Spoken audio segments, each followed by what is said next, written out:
All right, everybody. Welcome to Pregame for Walker of Waterdeep. I am DM Galabond, and the music you are hearing is from the desktop application Sirenscape. Sirenscape is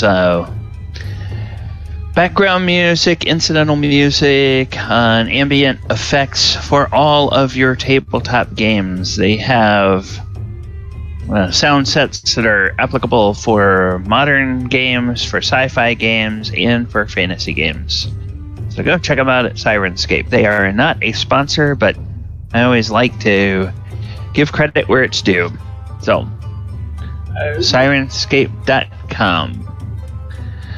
Players, I'm going to turn this down a little bit so we can chat. How's everything going? How are you guys doing today? It's going decent. Other than this morning, going pretty decent. I had a string this week. It's one of those weeks where if it weren't for bad luck, I'd have no luck at all, you know? One of those types of things.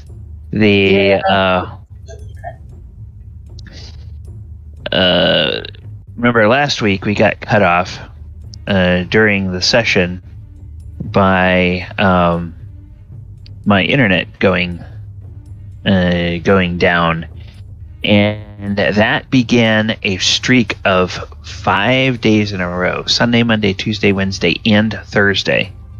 Sometime in the afternoon, my ISP Spectrum had an outage that lasted anywhere between 90 minutes and close to 3 hours. Every stinking afternoon. So I was not a happy camper with that. Now, whatever it was, they seem to have finally fixed it on Thursday, which is like, okay, why didn't you fix it the first time? Because, knock on wood, I didn't have an outage issue on Friday or yesterday, and the outage cleared up early enough in all the days that it didn't impact my streams. So let's hope that we don't have any more outages today. But that was my week in a nutshell. All right, I'm going to turn this down just slightly because the clock in the system tray tells me that we have reached 2 p.m. on the East Coast. That means it is time for our Planeswalking game, our 5th edition game called The Walker of Waterdeep. Welcome, everybody, to Session 116 of this here game. We are in a world called Rukh, which is a desert planet, and it is a world that is based on the Magic the Gathering expansion Arabian Nights from way, way, way back in the day. And the mechanics of this world are based on a D&D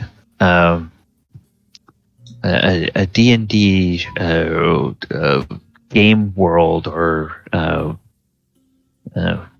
what the hell did they call it? They don't call it a platform, but expansion. Anyway, I don't think it's really called an expansion. You've got Greyhawk, you've got the Forgotten Realms, but anyway, this particular environment for D&D dates back to 2nd edition D&D.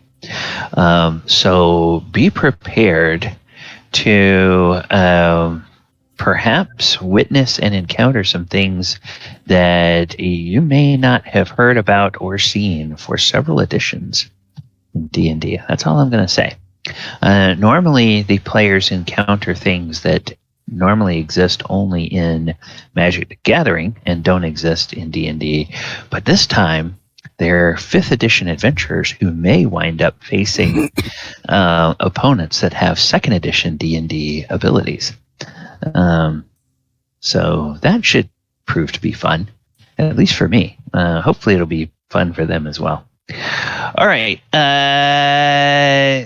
Enough of the preamble. I'm going to go ahead and bring us over to our play map, and we are going to get into our recap.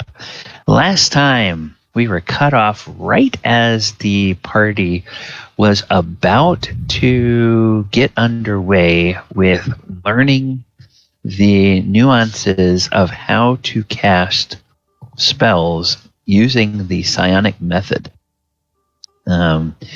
Using psionics to power their spells. You all should still have in your level 10 folder, you should still have your Psionic Spellcasting cheat sheet if you want to pull that out as reference while we're going through this. As I was saying when we got cut off, learning this, every day of learning is 5 ability checks using your class-specific spellcasting ability. So intelligence for wizards and artificers, charisma for bards, sorcerers, warlocks, wisdom obviously for clerics and paladins, and if there's anybody bumping around that uses constitution for a spellcasting ability, you could use that. Yes, Chris, go ahead. Yeah, I was going to say because mine is con that doesn't have a skill link to it. Right. So it's just an ability check. Yeah. It's not a skill check. It's just an ability check.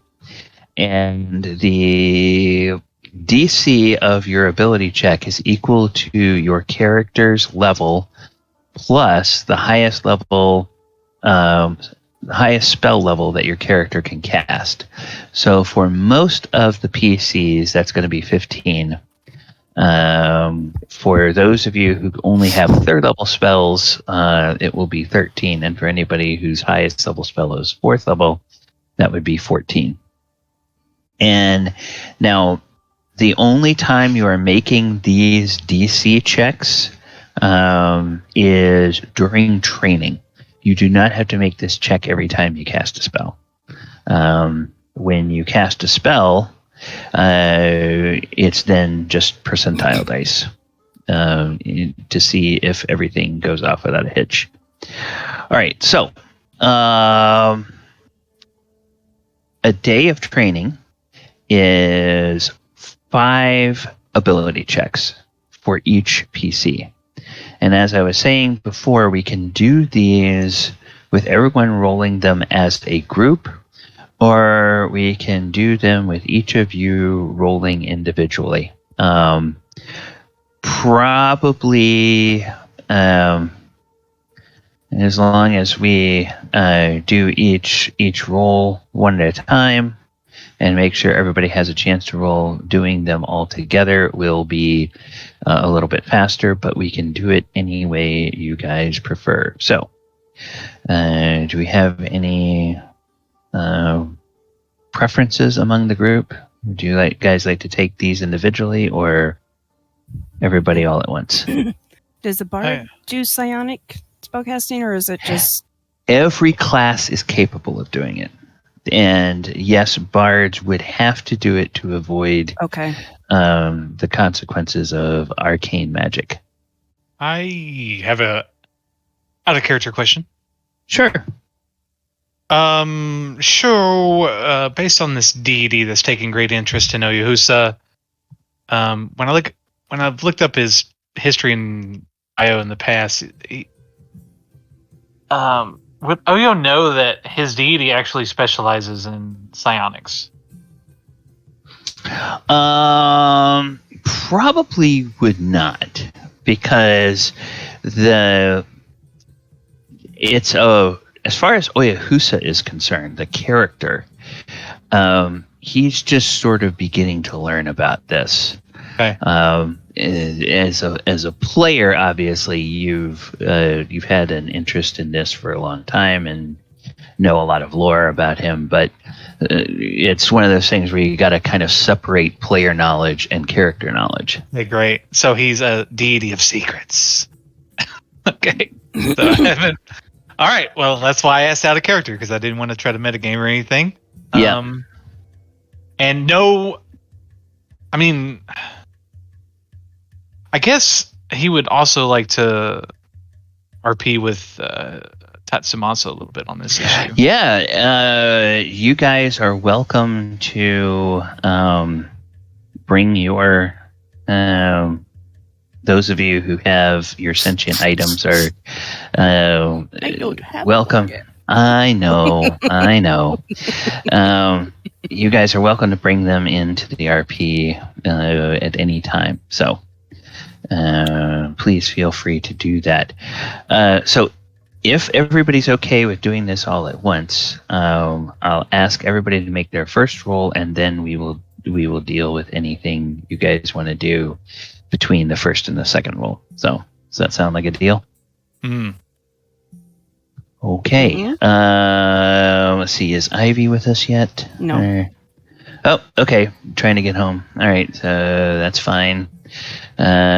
New job has its blessings and its drawbacks, obviously.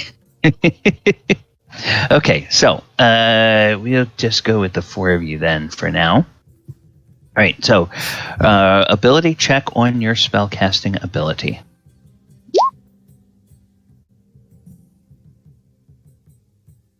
Okay, that's one success for Galabar.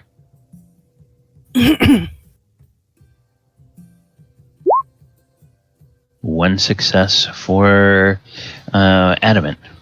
And while I didn't write it down here, I've kind of been thinking maybe getting a nat 20, just like Enka did. Yes. That's two successes for Enka. And then Oyo. I'm confused. So we trying to do a save or we No. Oh yeah, wisdom. We're For- rolling our spellcasting ability. All right. For Yeah, so so- that's wisdom. Okay.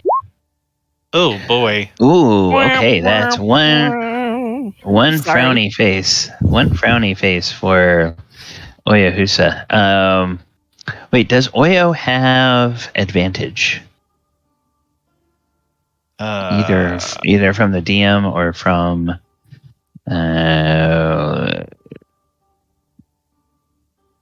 does he? and, I'm sorry, we haven't played in so long. I forgot. No. Let's see. I do have inspiration. Yes. So let me pull up. Okay, so Oyahusa is current on D&D Beyond. Yeah. Okay. Let me go to spells. Okay, yeah. All right, so it looks like your DC would be 14. So if you want to, because you have It's 14 for dimension. The target DC is 14. So because you have Dimension Door as a 4th level spell. So what? Oh wait. That's an item, but that's an item. Does it not matter? wait. Oh, well then why is it listed under your spells? I guess that's the way they do it. They do it because that's the only way you can get it to tell you what all of the details of that. So which one? It's under the Cape of Montebank. All right. So yeah, actually your DC is 12 because you have. Well, you can't really go off of D&D Beyond because I can't add my spells and stuff on there because of the custom class. Oh, so then on roll The 20, highest I can cast in roll 20 is a 3rd level spell.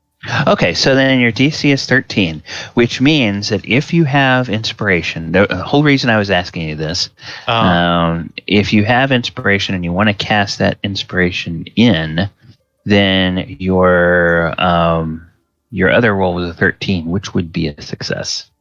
Okay, and the negative of failing is well, if you have only one failure out of the 5, there's no consequences. It counts as a successful day of training.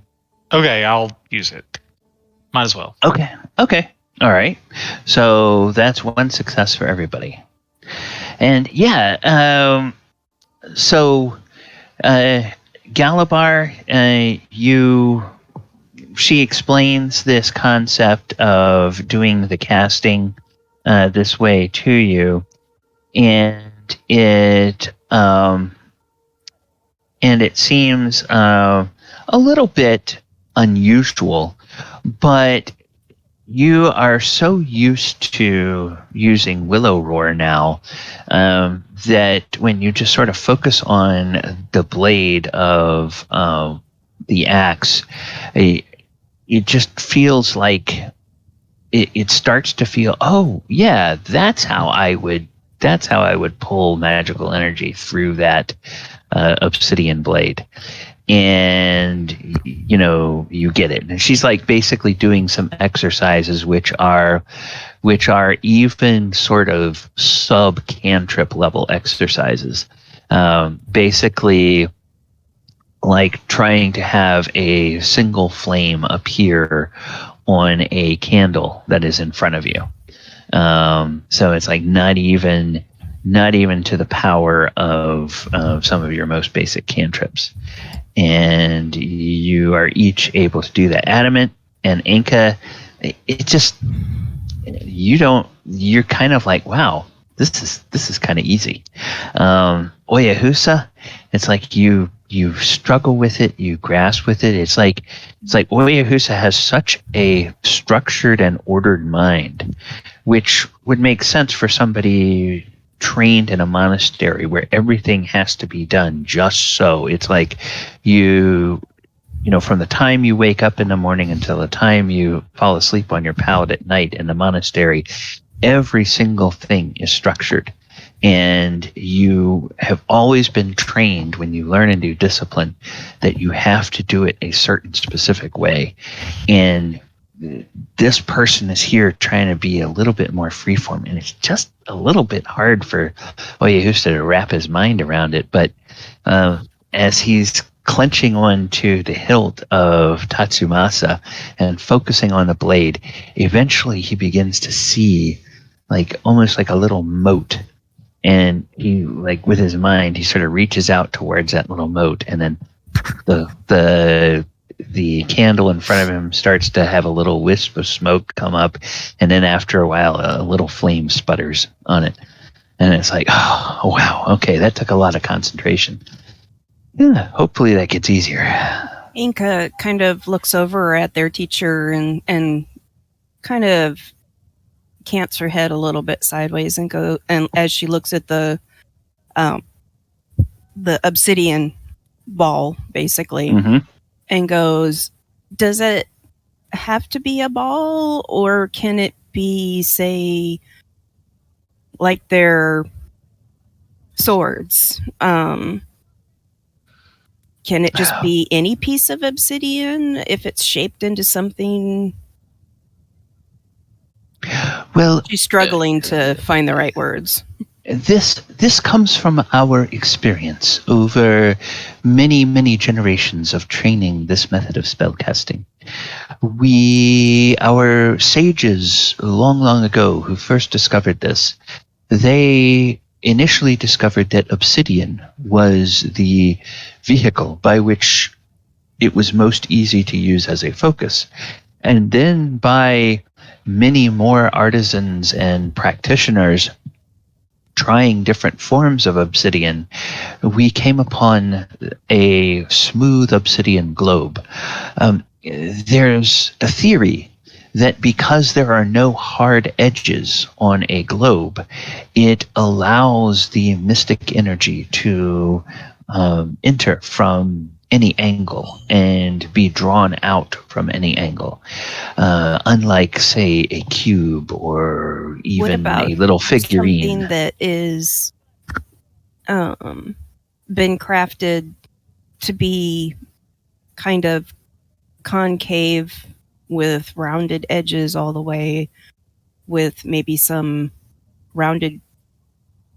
She's kind of trying to imagine, she's kind of drawing it on the ground a little bit, like kind of almost like a medallion, but as you're saying, no hard edges. You know, she's trying to make it look like something that might not have any edges, but not be a sphere. And she smiles at you, and it's the smile of someone who recognizes a overeager student and who is thinking about how to win the 24 hours of Le Mans when they're learning how to parallel park for the first time. And so she smiles at you and she says, well, believe me, this knowledge is knowledge that has been gained by many, many sages over many generations. Thousands, if not tens of thousands of practitioners who have made notes and done studies and done careful experiments. Now, your friends, the one with the sword and the one with the axe, I believe the reason that they are able to channel through those items is that they have already formed a bond with these pieces of obsidian. You are describing something very unusual in shape. If you have an object that is made of obsidian that you have already formed a bond with, then you may want to try that. If you do not, I would recommend, encourage that you become accustomed to casting and become comfortable with casting using the orb as a focus first. Once that becomes familiar to you, then you can begin to experiment with perhaps other pieces of obsidian. Okay. I didn't mean like right now. I was just wanting to see if I could make a medallion with like the deity that I worship.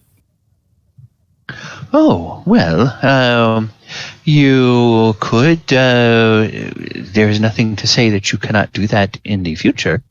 But my understanding is we have a relatively short time for you to understand this. My task is to get you as proficient as possible with this method of casting in as short a time as we can. I understand that. Sorry. Go back to teaching. Very well, very well. It is not a bad question. Okay, well, good. Everyone has succeeded. Yes, Oyahusa. So as Oyahusa is trying to focus, and at one point he looks into the blade of Tatsumasa, and he can see these. When he looks deeply into the blade, kind of focusing, he can see these beautiful, large obsidians, like scales that seem to be moving, and he'll say, I'm not sure that I know exactly what I'm doing with this type of magic. Do you know anything of such things? And Tatsumasa says, this is an ancient magic indeed. I have not known one of your kind, one who walks on two legs, that has tried this type of spellcasting in a long time. Obviously, it has been going on here. This is a place that I was not aware existed. And I must say that having you focus so intently upon the blade feels a little bit odd. It feels like that feeling when you think somebody is watching you. And I mean, I know we are brought together by my creator and the one who has taken an interest in you, but it is still a strange feeling for me. It makes me almost makes my skin crawl a little. I am unaccustomed to this. I did not take you for the shy type. Enka kind of looks at him like, what? No, this is in my mind. Oh. Yeah, this is all telepathic communication. Yeah, Oh, sorry. He's teasing Tatsumatsu at this point. Yeah. He, some different expressions may cross his face, but no words escape his lips. At least not yet. And so she says, "This will take some getting used to, but I am intrigued by this place. I think it may have many secrets." Indeed. I think it will be fun to discover these secrets together. Yes, indeed.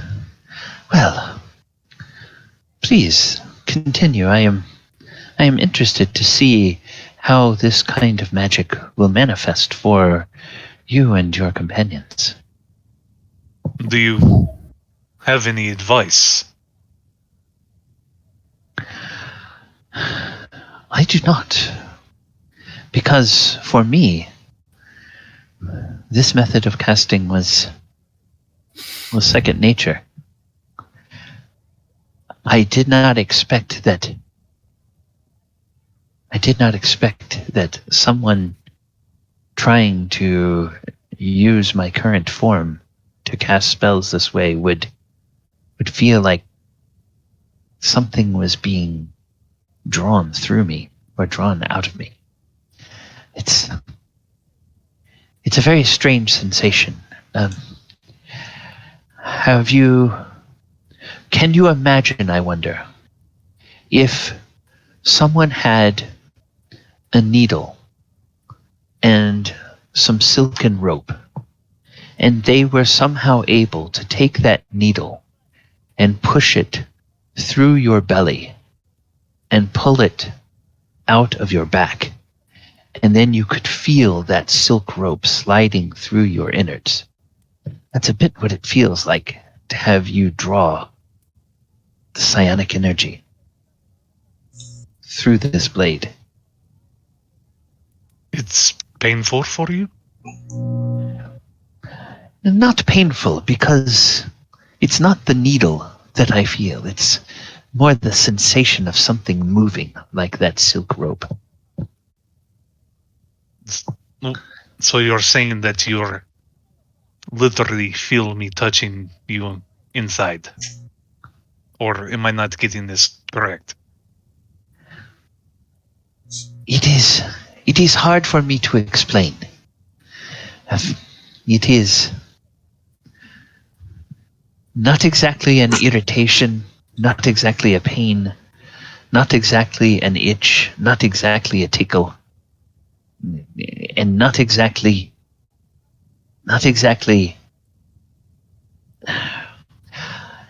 I have a hard time putting it in words.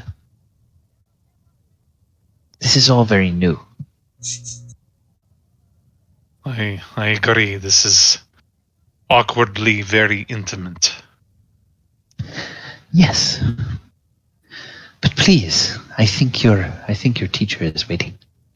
We're going to talk about this later, because you don't think that I did not pick up on the fact that you seem to be a master at this type of magic.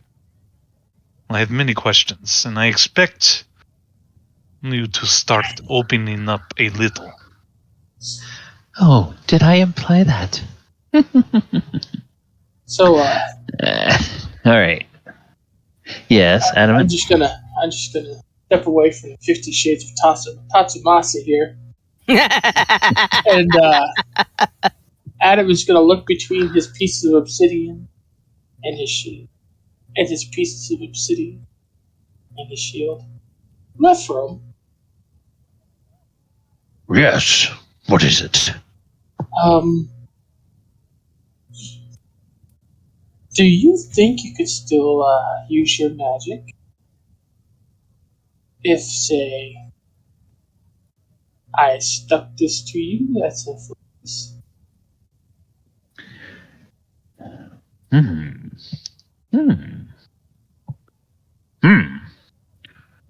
don't know. The magic that I have was imbued in me at my creation. I think it's going to draw the magic from Morden and the Dwarven Triumvirate, regardless of what you do. I don't think it would hinder. No. You were a cleric, yes? I was the fighter. Oh, yes. I was in this form. The shield was forged by an immortal servant of the very creator himself. So it was a thought. Yes. Well, I don't know. I think black kind of clashes with my coloration, but I would question your sense of aesthetics if you wanted to stick pieces of black glass all over me. But I mean, you should be questioning that anyway. But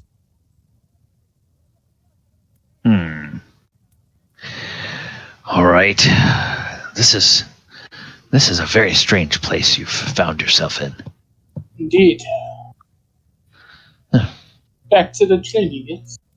This is the ugliest dwarf I have ever seen. Did not see the ones choked. They were very pale, beardless. Ugh. And then you can almost in your mind telepathically, you can almost feel a shudder run through the shield.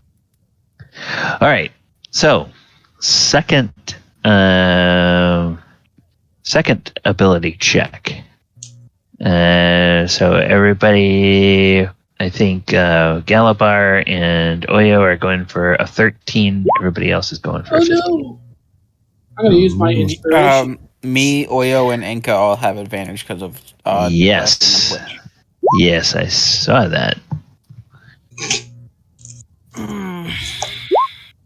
Even with advantage, I wouldn't win that one. I'll save the advantage for next roll because I rolled without it by accident. Yeah. Okay, all right. Just so thanks me. one failure for Adamant, one failure for Enka against 2 successes. Another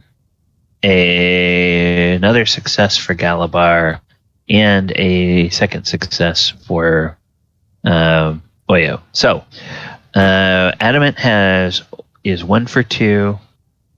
Enka, you have 2 successes right now. Mm-hmm. Adamant or Galabar has 2, and Oyo has 2. So Adamant is the only one with 1. All right. So Adamant and Enka, this time you find, gosh, it was so easy before, but now, there's something about this that's just hurts my brain. Yeah, you think, maybe that first time was beginner's luck. Maybe I gotta focus a little bit more on this. And no, Adamant, you know that because you draw on Moradin's power, this is just kind of a fallback for you. Mm-hmm. You would not need to use this method if it proves too difficult. And Enka, you think that with practice you'll probably get the hang of this. So, but everybody else, it goes through okay. So, you 2 have 1 failure, which right now no consequences. Still successful if you get 3 out of 5 successes. So, anything between this time and the third Nope. test? Okay. So let's go for the third check. Ability check. Oof. First failure. That's a bad failure, too. Okay. Enka, you do have advantage from chat. So So I if you take want it to, 14 won't make it? because you have 5th level spells, right? Mm-hmm. Or not. Okay. Yeah, if you have 5th level spells, you need a 15. Okay, so I'll use advantage. Okay. So that's 3 successes for Enka. 2 successes for Adamant. 2 for Oyo. Still 2 for Galabar. Now, Enka, you have made 3 successes out of at least 5 attempts. So you can quit now and consider it 1 successful day of psionic training. No. Okay. All right. Anything before our 4th test? Other than her writing down notes, no. Okay. All right, then go ahead and everybody make their 4th ability check.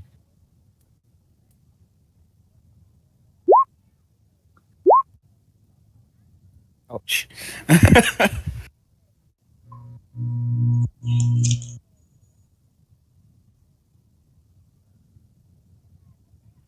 So successful for Adamant, successful for Enka, failure for Galabar, Oyahusa. Have your 4th check. Did we lose him? I don't know. Kenny, you still there?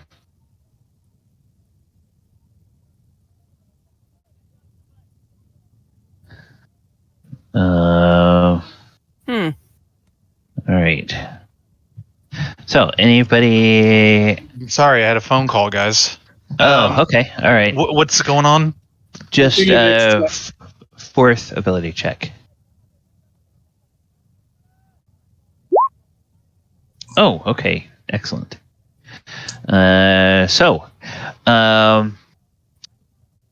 Galabar, that would be your 2nd failure. Would you like to cash in your advantage?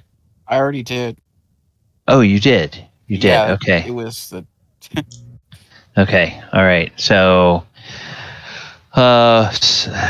everybody else is sitting on 3 successes at least. Enka has 4. Galabar, you are at 2 successes and 2 failures.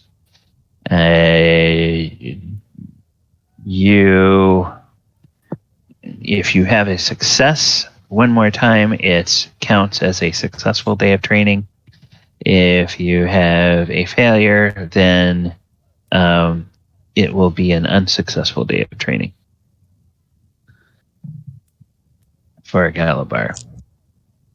So anything before we have the 5th and final check of the day?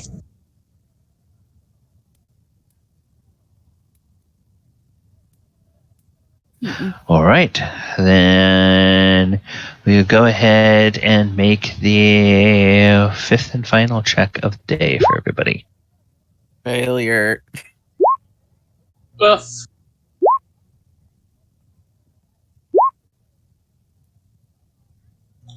Okay, so Adamant, you have 3 successes, 2 failures. It's a successful day of training. Oyo has 4 successes, successful day. Enka, you, on balance, you actually wind up with 5 successes, even though you had 1 failure because you got a 2 successes from that first roll. I had 5. Oh, you had 5 successes? Okay. Yeah, right. I had to blow an inspiration for it. Yeah. Oh, that's right. Okay, so then, yeah, in Galabar, does Galabar have DM inspiration anywhere, or No. because you used your chat room inspiration? Yeah, I don't have inspiration. Okay. Does anybody have an inspiration they want to give Galapar, or do we want to see what happens when there's 3 failures in a day of training? I used mine. Yep. Okay. I'm sorry. Say that again, please. Did anybody want to give Galabar Yes. inspiration if they have it? I have inspiration. I can give it to him. Okay, you used your chat room. You also had DM inspiration that you haven't used. Okay. All right. So Galabar, go ahead and make another roll. See. Oh. Damn, Okay. dude! Where's all my luck? It For was. once, something does not come easy to Galabar. Oh, it's a shame. It was meant to be. Okay. Well, Galabar, you gain you get a splitting headache, and you suffer 8 points of psychic damage. Damn. Talk about a migraine. I have resistance to psychic damage thanks to that ring, so I guess I take 4. So you take 4. You take 4 points of psychic damage. And your trainer. I think I wrote down the notes in here last time.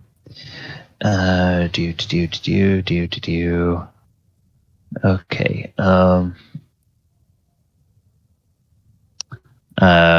Sarakara. So Sarakara, she sees Galabar's reaction, and she says, "Oh." She comes over and she rests a hand on your head, and she feels your temples, and she says, "Oh, I don't think it's too bad." And you can sort of feel there's like a little tingle from her fingers, and then as she's touching the sides of your skull, the pain of that headache just kind of melts away, and that 4 points of psychic damage is healed. Something that she's apparently doing through this psionic casting. And she says, "Oh, well, I don't think there's any more damage than that. I don't sense any exhaustion from you. So that is good. The rest of you, well done. If you succeed 2 more days in a row, you will be able to attempt psionic spellcasting without my guidance. I would strongly caution you not to attempt it without my guidance. Out of character, DM to players. If you attempt this before you have succeeded on 3 days in a row of training, it's just simply not going to work. It's just a fizzle. This is sort of the conceit that I created to sort of guide PCs through the process of something that normally would expect to be done by a psionicist or by a wizard during their schooling, their education, by a cleric during their training in the temple and such like that. So this is just sort of a narrative and mechanical way of representing that time of doing that training to teach you a new method of spellcasting. So everybody gets a success on this psionics, or I should say You guys, so we have one success for Oyo. We have one success for Adamant, and we have we have one success for Enka. For Galabar, we have one failure and 0 successes. I guess we should go through and do a 0 here and do a 0 here and do a 0 here. Okay. All right. So that is where we are. And then since Ivy is not with us, she gets a 0 there and a 0 there. So since 3 of us didn't have any failures, it counts as 2 successful days of training? No, if anybody succeeded on all 5 rolls, it counts as 2 days.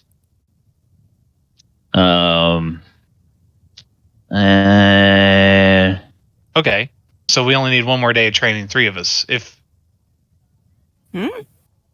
I had a failure in there. Yeah. She had a failure. Even though I got 5, I only got 5 because my first roll was a nat 20. Adamant had 1 or 2 failures.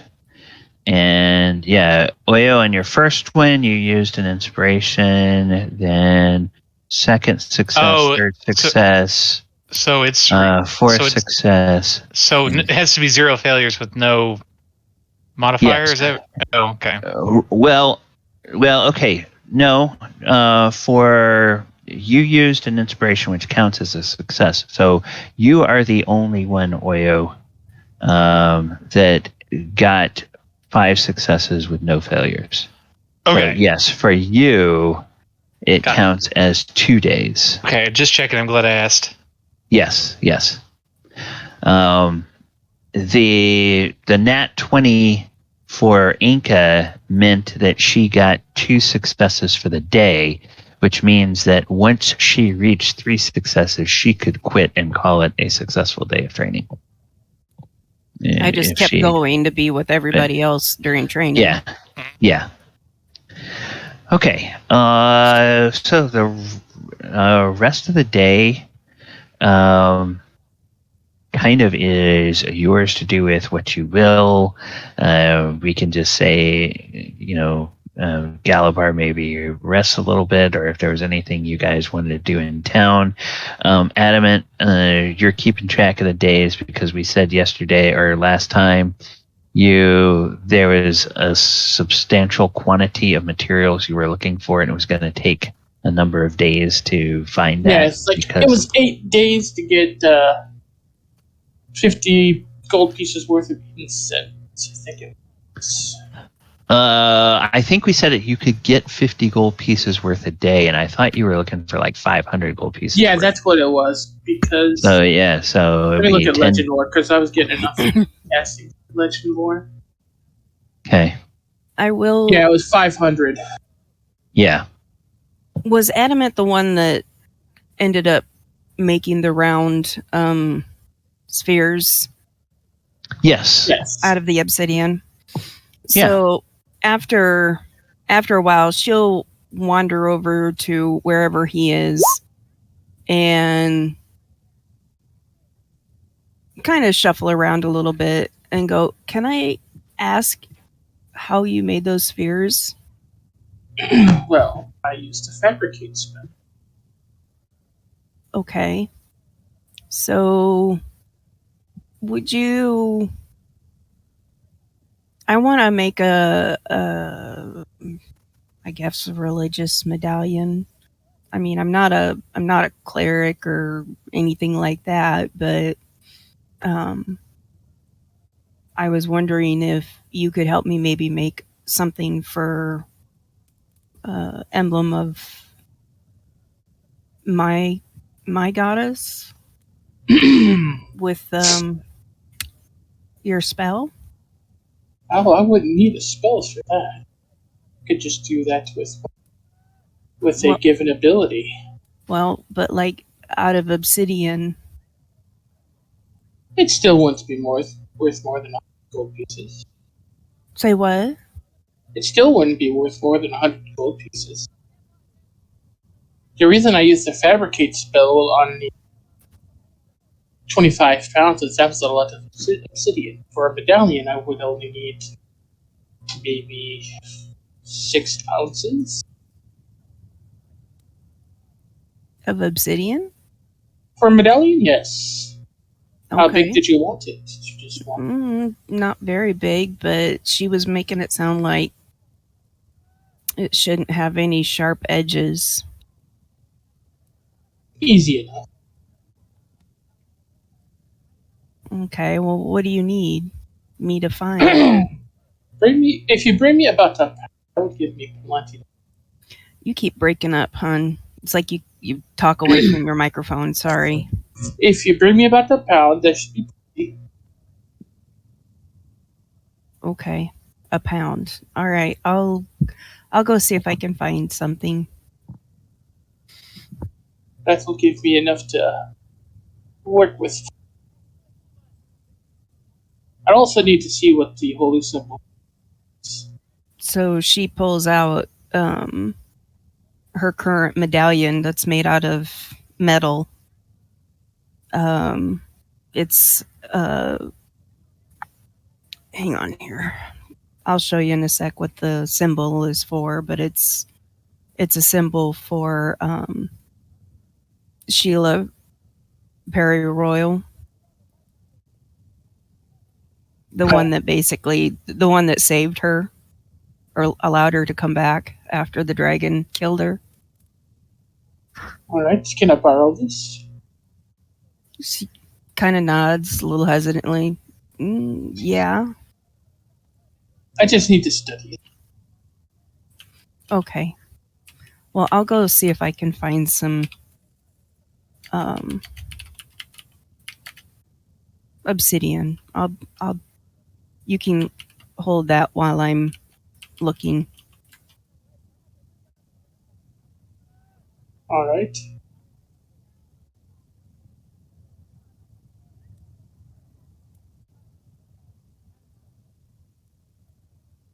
Basically, it's a picture of a daisy with a stem. All right. Yeah, if you find something, you can just throw it in the Discord. Yeah. And we'll say that, Adamant, there, when you use your abilities of forging something or creating something at the forge, is there like a tool check that you make or something like that? Not for You're the doing- artisan's blessing. Or the... Let me make sure I can use that. If not, I can just use fabricate.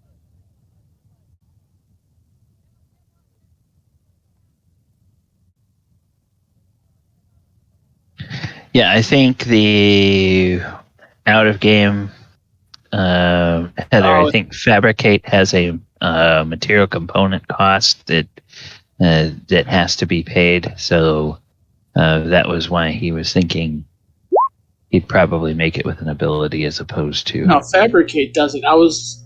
The ability I was going to use, I can't use because it's not metal, so I have to use fabricate.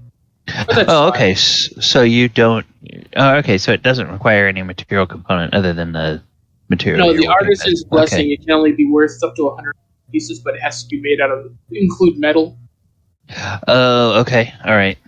and it's not gonna work here. So Yeah. Okay. All right. Now, the thing with Fabricate, keep in mind the last sentence here. You can't use it to create items that ordinarily require a high degree of craftsmanship, such as jewelry, weapons, glass, or armor, unless you have proficiency with the type of artisan's tools used to craft such objects. Now, this is the closest thing is it would be like a piece of obsidian jewelry. So, do you have proficiency with jeweler's tools? I have tinkers and smiths. Hmm. I need to. I'm going to take the skilled feat. This ASI. So, yeah. So, long story short, Enka, Mm-hmm. he would not be able to do it this level. He probably will be able to do it in the future. But you could take that design to somebody who is a jewel crafter, maybe within this village that works on obsidian jewelry. Or you could take it to somebody, either back when you get back to Waterdeep or somewhere else on your travels, or when Adamant gets to a certain level of that he can take another tool proficiency, then he would be able to do it for you at that point in time. Mm-hmm. But I'm afraid of what it would cost somebody here to make it for me. yeah, you from what you learned last time, it was either last time or a session before.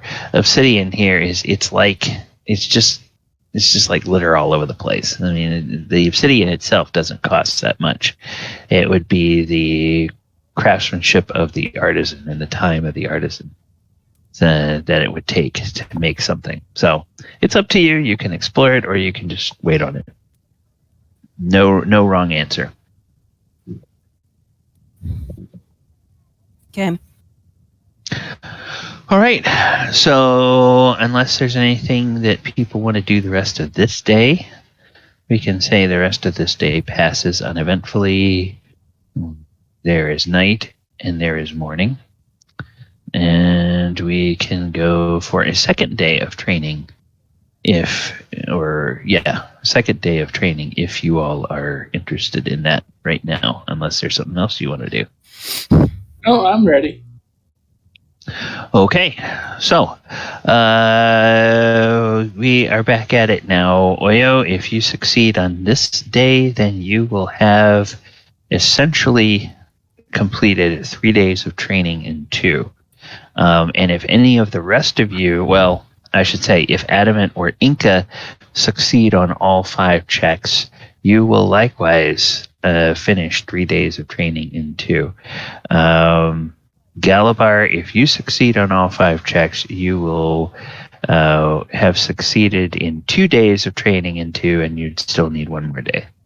So, all right. If we are ready, everybody can go ahead and make those ability checks once again.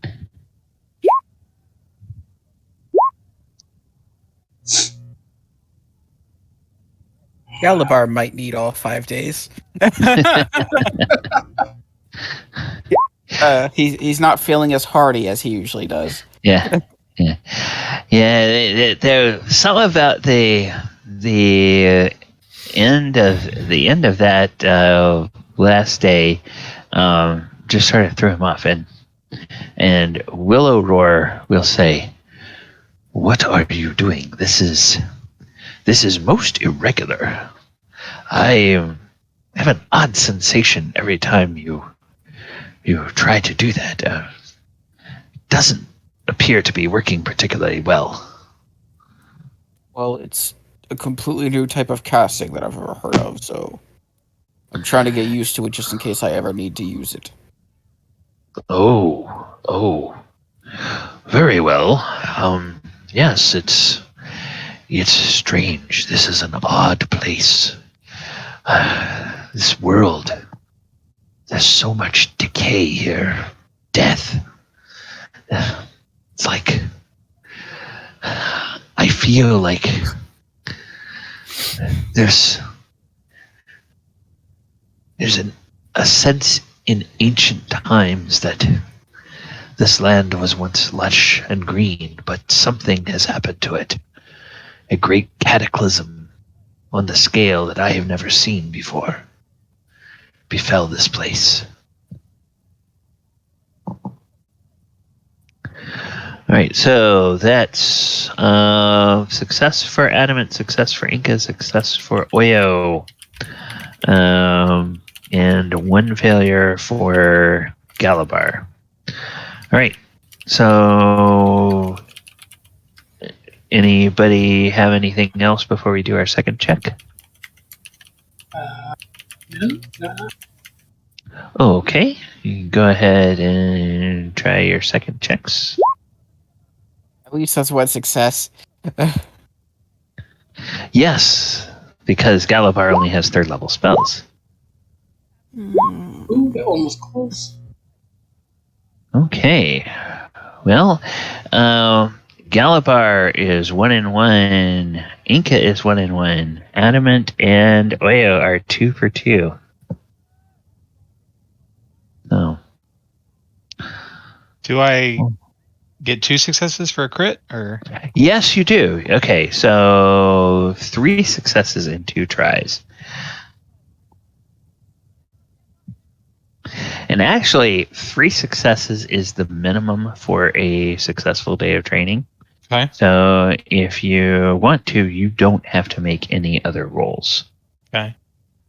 He he starts speaking to Tatsumasa. He says, I can't explain it, but I almost feel like I'm becoming a natural at this. You are definitely a quick study. I can tell that you have a keen mind, and new things come more easily to you than to many. Perhaps this is one reason why my creator took an interest in you. Indeed, all those years of learning how to properly focus and meditate is paying off. Yes, indeed. Indeed. Tell me, are you in the habit of using an item as a meditative focus, or do you typically use something like a mantra or a sound or a mental image for your focus and meditation? Out of character, what? Out of character, Tatsumasa is just sort of interested in Oyahusa's meditative practice. You know, is he the kind of meditator that, like, there's like a specific place that he usually goes to meditate, or does he have a mantra that he repeats to himself, or, you know, is he like focus on his breath, or does he have like a specific mental image, or does he have like an item, like a physical item that he holds while he's meditating that you know he kind of focuses on? She's just curious. I would say all of them except having an item. This is new to me. Well, yes, and it will be interesting when we get into combat. I will be curious how easily it comes to you to both wield me as a weapon against our common enemies, and also to draw the power of your spellcasting through me. I must say that today I am the discomfort, or I don't really want to call it discomfort. It's sensation. Let us say the sensation is not as keen today as it was yesterday. It is as though I am becoming more accustomed to this. Very curious, though. As I said, I have never met anyone who is a humanoid that is a practitioner of this type of spellcasting. Are you telling me that you're becoming more numb to the sensation, or it's more of a pleasurable experience, unlike the yesterday where you described it as a needle pulling a silk string through your innards, if I recall that correctly, which sounded painfully correct. I would say it's more being numb to it. I am aware of it, but it is neither a pleasant nor an unpleasant sensation. It is just an awareness that it is happening. I see. Galabar seems to be struggling. Maybe I could help him somehow.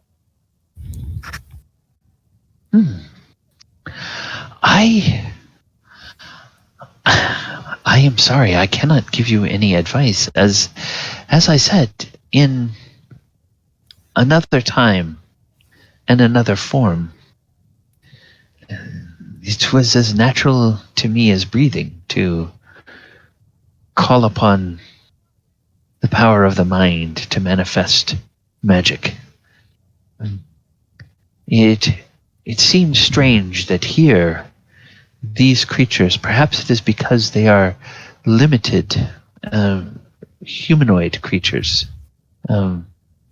weak as they are, it seems that they require a focus, and they cannot entirely manifest this power from their mind alone. Very interesting. But what is to be expected from the children of the children of the children of the first to be created? Tatsumasa probably can feel him somehow, kind of like, not quite an eye roll, but just kind of like a, I don't know how to describe it. Maybe like a,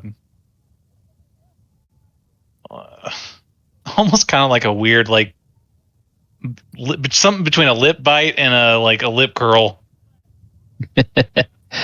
Sort of like, what?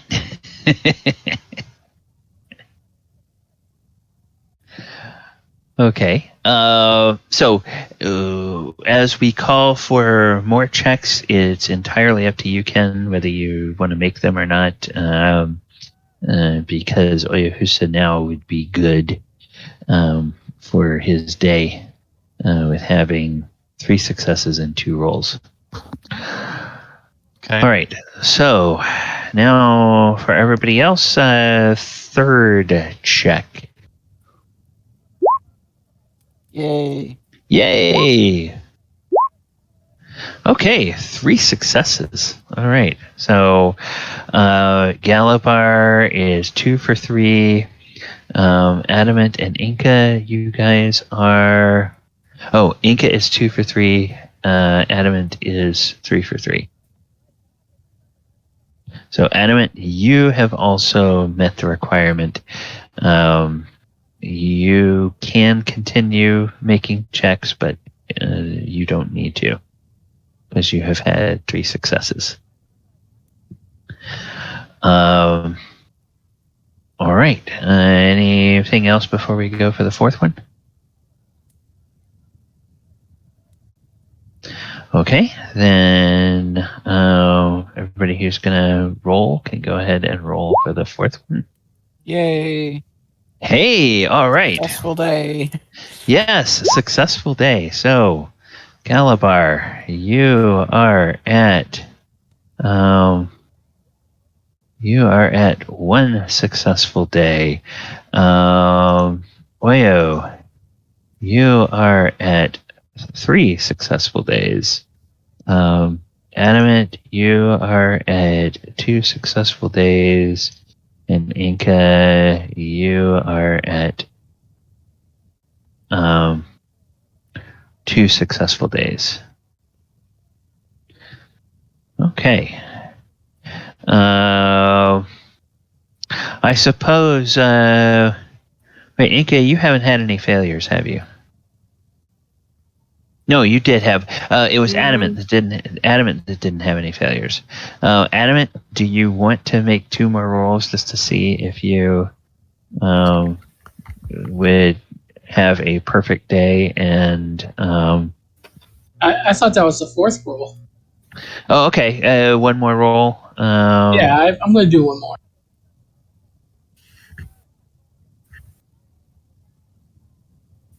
See if I can get that perfect day.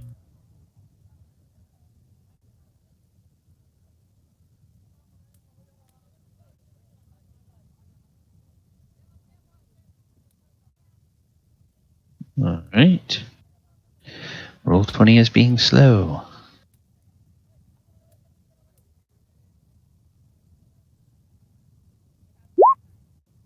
Oh, hey, all right. So beyond So, perfect day. What up? yeah, all right. So, all right. So, Oyo and Adamant, you guys have completed the training in 2 days.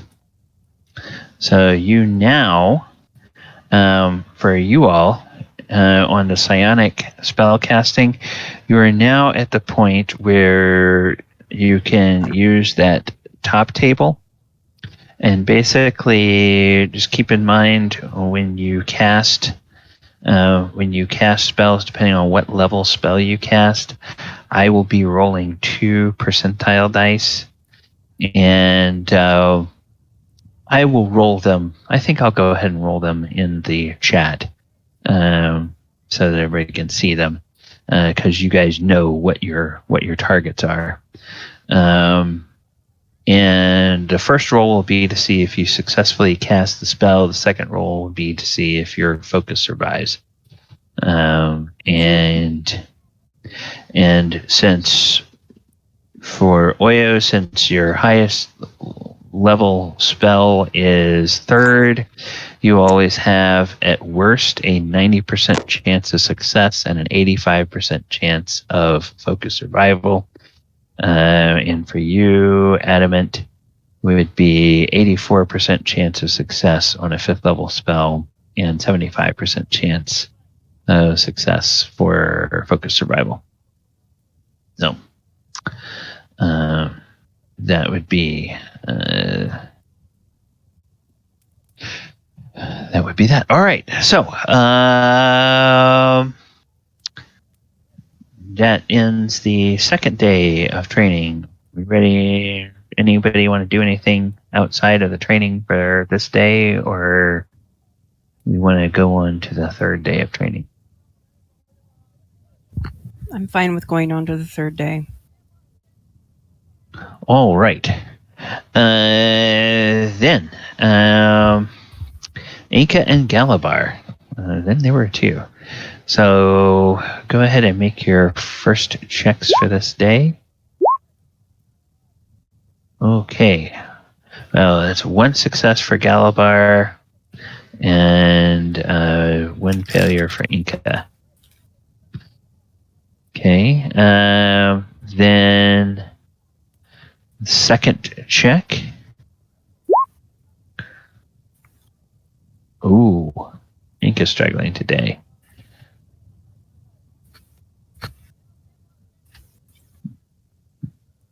Galabar, you able to do another con check? Oh, okay.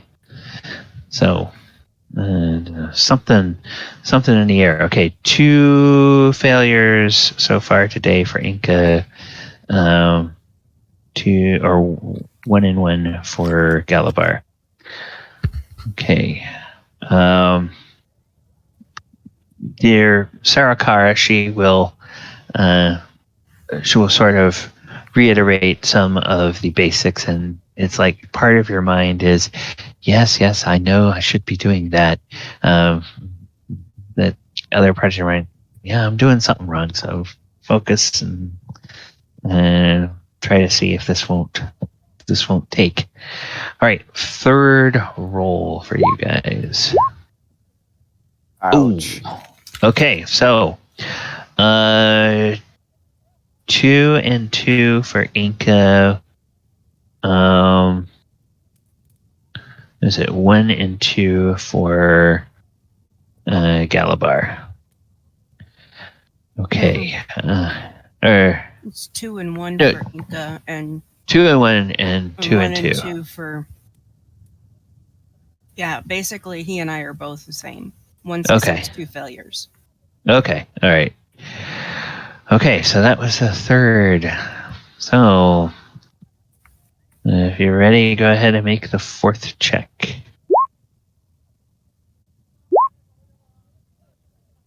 Okay. 2 successes and 2 failures. All right, both of you succeeded this time. Great.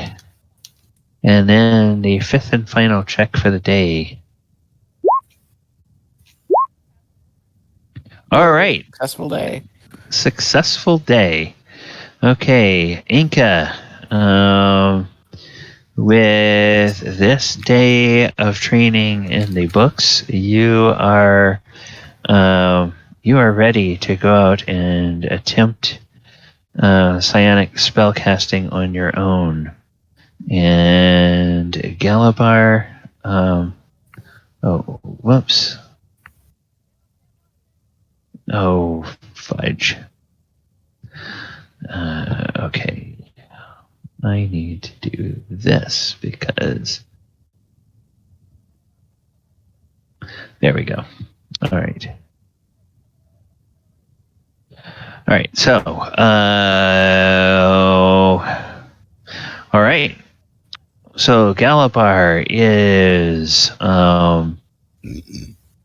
Galabar has 2 days under his belt. Everybody else has 3 days under his belt, under their belts. I will go and hang out with Galabar and practice also on his 4th day. Okay. All right. Anything you guys want to do in the evening before that 4th day of training? Mm-mm. Okay. Well then, Galabar, you're the only one that needs to make the checks. So let's go for the first check. Yep, 1 success. I'm just okay. doing it because, hey, practice makes perfect. Yeah. And I don't want him to feel alone. Okay. Yeah, that was a saving throw and not an ability check. Sorry. Enka, that's okay. Oh. Galabar, you go for your second. God damn it, I keep poking the wrong button, sorry. Okay. Good. Galabar, 2 successes. There. Okay. Great. And then Galabar, you can go for your third. Excellent. And that is a successful day. So you can stop there if you want to. Yep. Or you can okay. All right. So everybody is done with that. Excellent. Okay, so after 4 days of training, you guys have, the 4 of you at least, have succeeded in learning this. We will see when Ivy is able to join us, whether she can succeed in 4 days or not. And then after those 4 days, you are free to go and talk to Sarah Kara, but she feels like you have sufficient mastery that there's no particular time scheduled for you to meet with them. However, there is a meeting that Sindbad has at his house with some members of the Veiled Society, and you will be invited to that. But before we get to anything structured, is there anything that you guys would like to do? No. No, not that I can think of. Okay. All right. Then in that case, Sorry, the only okay. thing Adamant would do is kind of work with the smiths. Okay. Show them how they can blend the iron to make it last long. Oh, okay. So like using alloys Yeah. with what would he? What are some of the things he would show them? What kind of metals do they have? They have actually the quantities of copper, silver, gold, zinc, and other metals like that are relatively similar to the quantities that you find in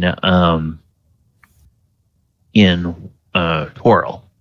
So it's just some weird thing about the property of this place that the iron that is used just occurs in very rare concentrated deposits across the world.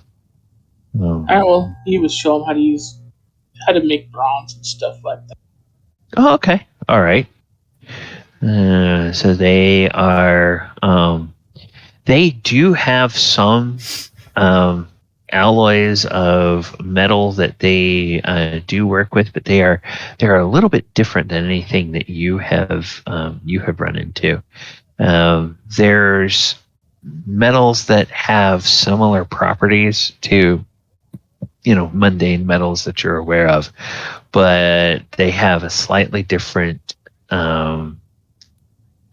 consistency, and your metallurgy skills tell you that they work similar, have similar functions to things like tin and some of the other metals that you would find, but they're not exactly the same. So it's kind of an interesting exchange of ideas that you have. You're working with them, but they're very appreciative of the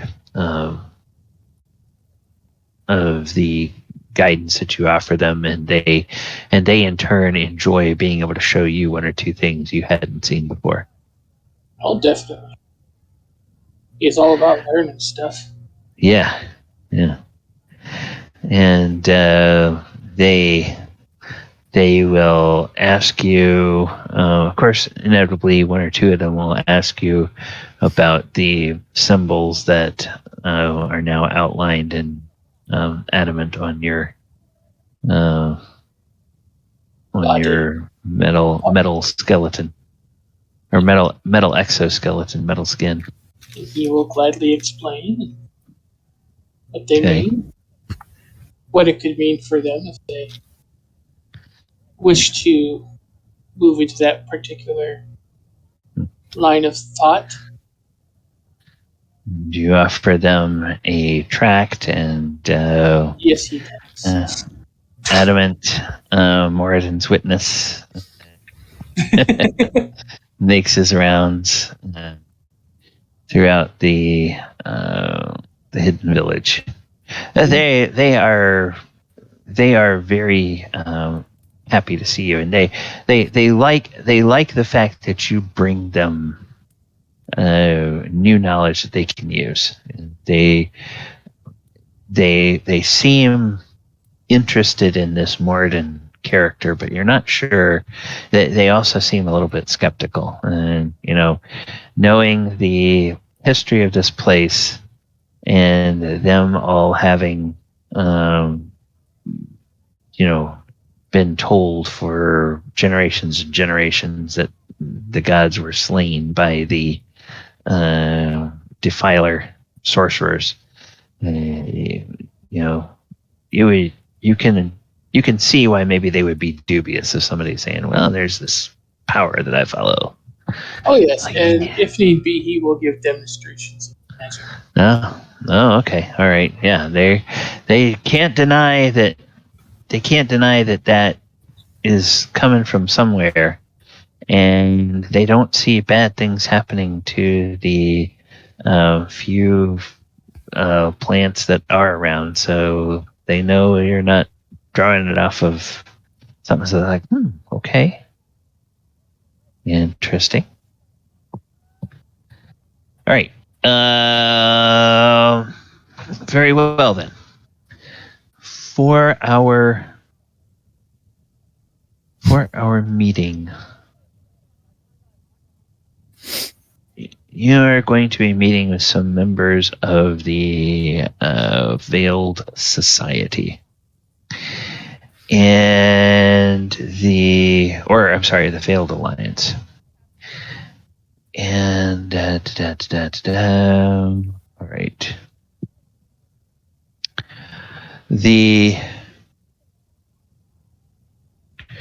Among the people that you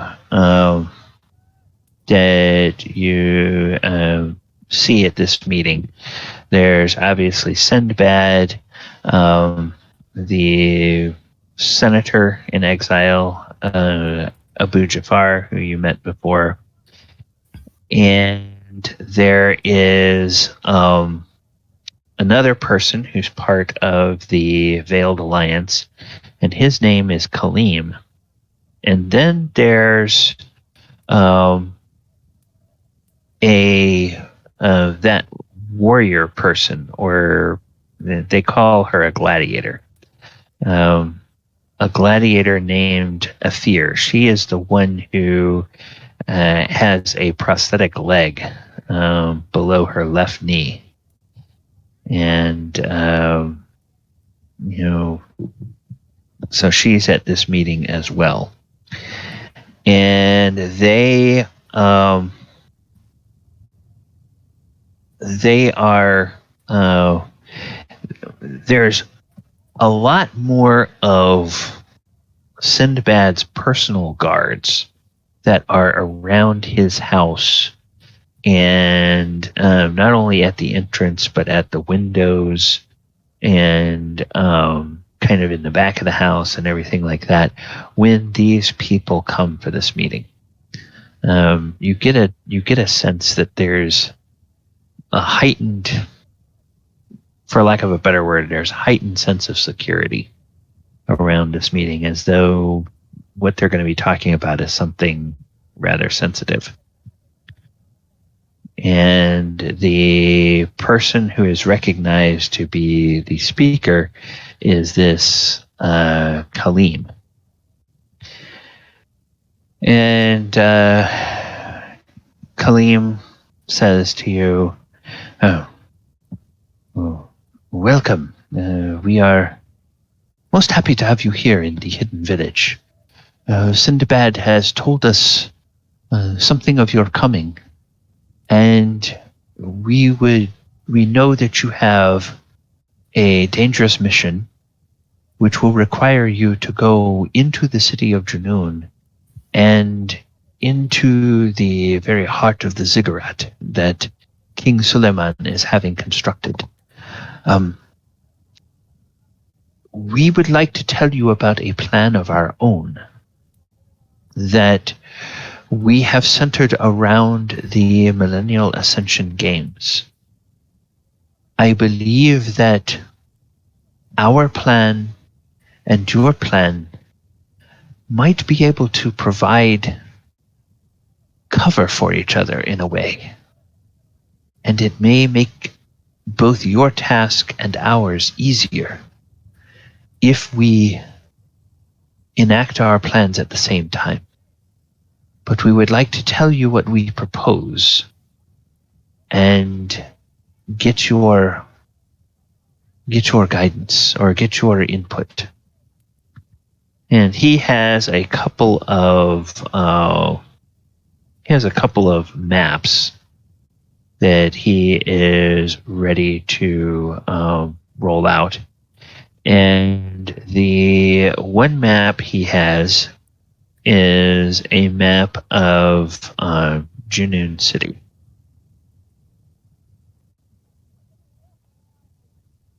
And so he puts that up for you. And he says, I believe that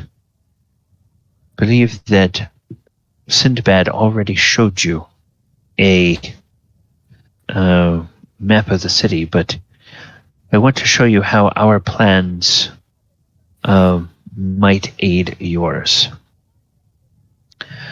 The easiest way into the city for a visitor is by coming in here through the caravan way. This is on the eastern side of the city. And we have become aware through a covert member of the Veiled Alliance who is among the Templars that serve King Suleiman. We are aware that there is a house in the Noble Quarter that has a secret tunnel that communicates directly with the palace of King Suleiman, which is over here in the far southwest side. And it just so happens that this tunnel runs directly beneath the ziggurat. I shall tell you of this. There is a senator named Senator Badran.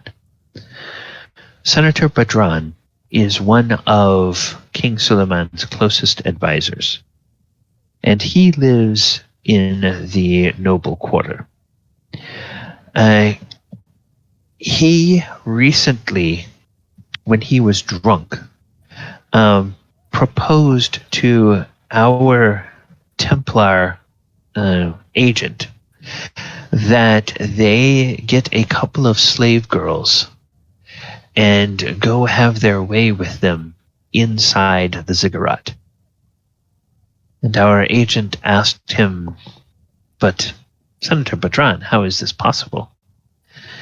And he laughed, and he showed him the tunnel in his house. And the fact that when the tunnel reaches underneath the ziggurat, there is a panel on the ceiling of the tunnel that one can remove, and it allows access from underneath into the heart of the ziggurat. Now, we had already planned to use this tunnel for our mission. We would be willing to have you come along with us and go as far as the ziggurat, so you can secure your mission. And meanwhile, we can continue on to the palace to do our mission.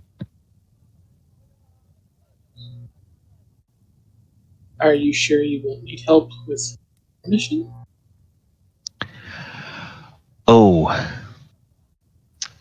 no. I am not sure we will not need help.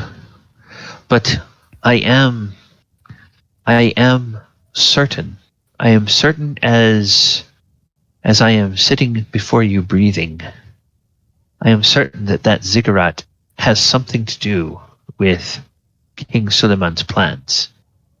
And if your mission will in any way weaken that ziggurat, it cannot but help our ultimate goal. You see, We are a team of assassins. And we know that King Suleiman will be sitting on his balcony, overlooking the arena, taking in the Millennial Ascension Games on that day. And we plan to murder him in his box, in front of 50,000 witnesses, all those who have gathered in the arena for the games. We expect that if we are able to achieve our goal, King Suleiman's guards will slay us. But we would gladly give our lives if it means that King Suleiman is dead. Well, I am not sure if you've heard, but I've made a large purchase that I'm waiting on, and that purchase is the spell components for a spell in our world called Legend. If you give me as much information as you have on Suleiman, the better knowledge I have of him, the more secrets that spell could dig up of him.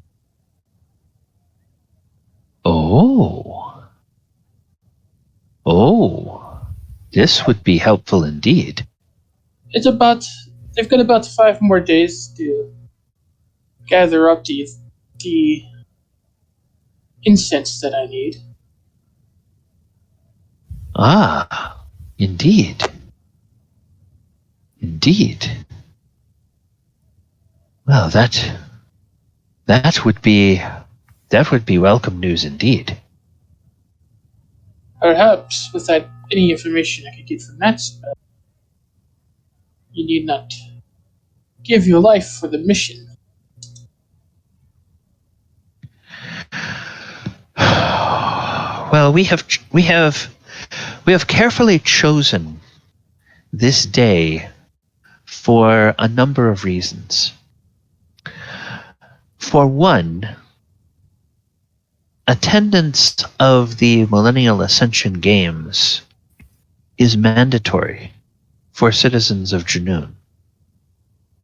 All of the citizens of the city are required to fill the 50,000 seats of the arena.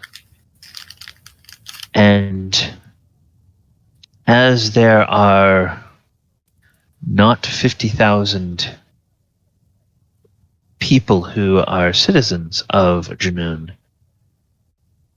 we understand that some recent caravans that have entered the city have been invited to stay until the day of the games. As you might imagine, traders who enjoy being on a regular schedule, they are not happy, but when King Suleiman invites somebody to do something, there is little that people can do to refuse that invitation, if you know what I mean. Of course. He tends to make people offers that they can't refuse. And so they are having to be watched by King Suleiman's house guard, in addition to the city guard. And both his house guard and the city guard will be deployed at the start of the games to round up anyone who has not willingly gone to the games, gone to the arena, so that by the time we walk in to the city, an hour after the games have begun, there should be a minimal force of guards, both within King Suleiman's house and at any of the gates. So it will be easier for us to overcome the guard at the gates, get to the senator's house, get into the tunnel, and then go and enact our plan. If we were to try to enter the king's palace before the day of the games, the place would be crawling with his guards.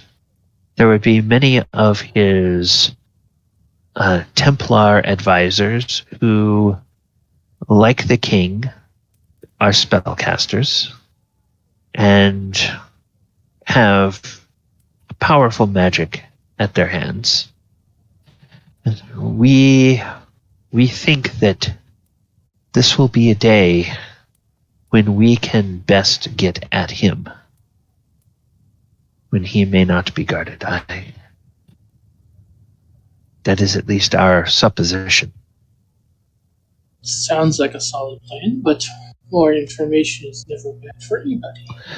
Oh no, I am in full agreement. Yes, we still have some 20 days before the games. So yes, five more days for you to have your for you to prepare your spell.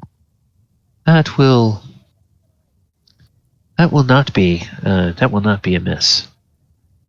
Well, if you get me all the information you have, it'll be very useful. Now,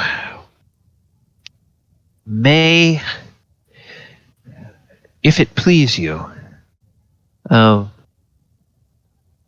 we know that your mission has something to do with the ziggurat, but Sindbad has been reluctant to reveal any more than that to us, if he indeed knows any more than that. If you can provide me some more details on your mission as it pertains to the ziggurat, we may be able to use our contacts who are among the laborers of the ziggurat and among those who oversee and supervise the building of the ziggurat. We may be able to provide you some details if we know what you are looking for. Kind of looks over at Oyugusa. What do you think? Keep your secrets, you. I'm not sure. What do you suggest? As I said, more information is never bad for anybody in this situation. If they can help, I would say give it to them. I agree.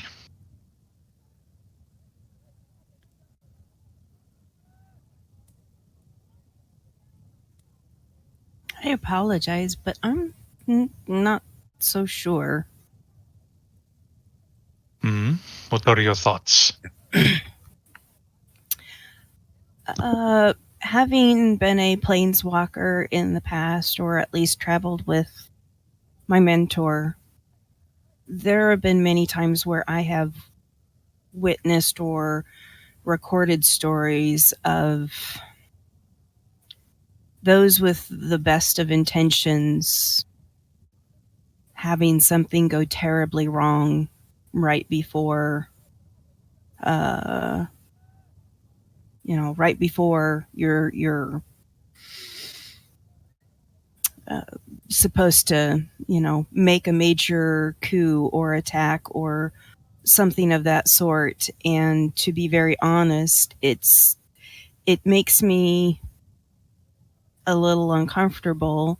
And she kind of looks at the others, and I apologize. I do not mean to offend you. It's just, I think, yes, we should share this information with you, but at the time, I think we should try to hold off for a while until we get closer, just in case someone gets caught. We don't want, you don't want to have somebody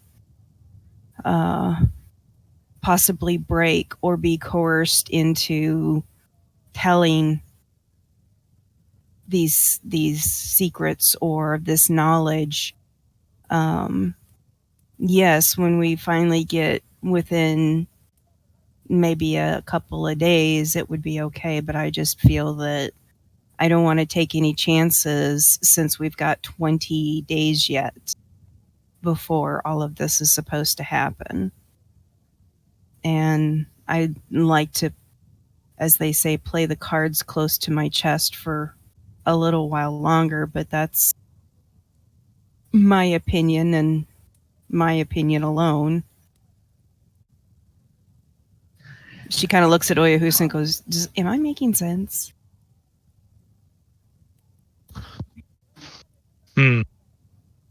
Yes, I understand what you're saying. Just one too many tales of things that have gone wrong for those that are planning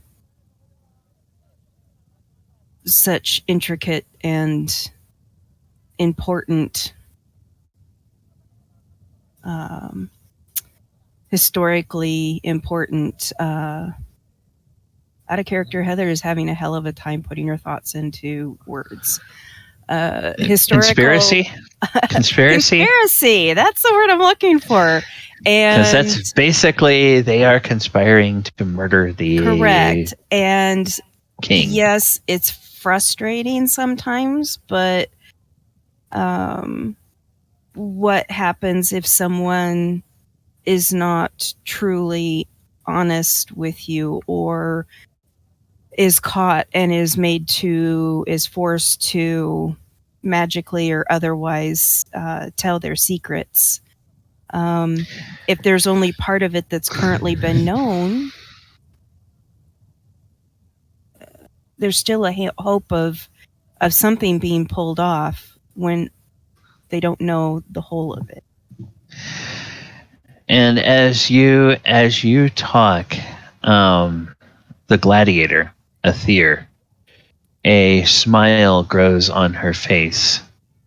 And she looks first at Kaleem, and then she looks at Sindbad, and she nods, and she says, "Now this one here, the one with the horns, she is ready to become a member of the Veiled Alliance herself. She thinks as you all do." And Sinbad and Kaleem, they both smile, and she blushes terribly. and they big grins split their face, and they say, "Yes, Lady Enka, you are most correct. There are tales we are trusting that you will not be going into Junoon before it is absolutely necessary. And we do risk, should you go in prematurely and you get captured, we do risk the fact that if you fall into the clutches of King Suleiman or his Templars, they do have powerful magic that can reach into the mind and extract the secrets that you are trying to hold. Unfortunately, most of the time, this leaves the individual that has been probed in this way little more than an animated husk of their former selves. Because it is. I don't plan on going in, but what about your own people that are working inside the city currently? They have some measures of protection that they have learned over many years. They are always at risk. We are always at risk. But there are very few of us, none, I think, who are inside the city at this time. Very few of us are aware of the entire plan. And it is by design that those of us who know the entire plan are not in the city. Should some of our agents or operatives be captured, yes, they will know that there is something, but they will not know exactly when, and they will not know exactly what is planned. It will make our task more difficult, but those who are there, they have purposely been kept unaware of the actual nature of our mission on the day. All of those who are on the strike team are outside of the city of Junoon, and not all of them are here in the hidden village. Again, just in case something were to befall this village. Yes.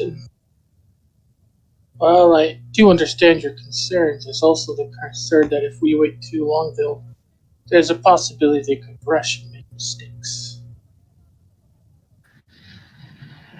Yes. Well, as you can understand, when we put our plan into motion, we will only have one opportunity. Oh, I meant forgetting the retrieval of information. Ah, yes. Yes. We have ways of getting word to our operatives that do not require us to go into and out of the city. And most of them should be able to bypass any of King Suleiman's wards that he has. He is a very superstitious person and a very paranoid person, but in some ways we have found that we can use that against him.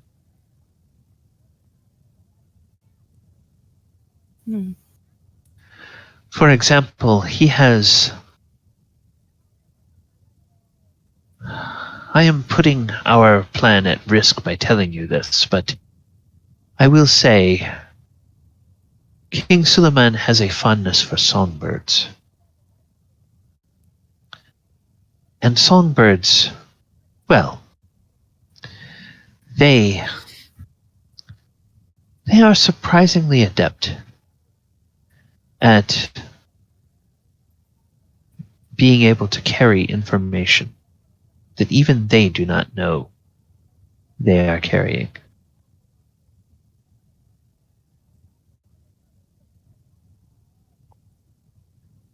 Interesting. I will say no more than that.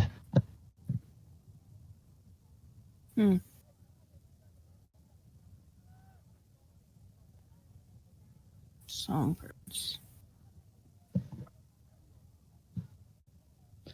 Yeah, and you have heard the occasional little tweet of there's fewer songbirds here than there are, but there's things like desert thrushes and some other kinds of birds that occasionally you'll see. They'll go and pounce on the ground and they'll pull up like a little grub, or they'll have a little lizard or a little insect in their beaks, and then they fly up to the edge of a building and sit there and gobble it down. So he is a man that enjoys such creatures that have those melodious type voices. Does he also collect musicians or singers of that sort? He has been known to lavish gifts on traveling bards. And there are stories that some bards over his 1,000-year reign were invited to come to Junoon for a performance for the city. And they did perform one public concert for the city. But then they never left the city. And they were never seen outside the king's palace again. Interesting.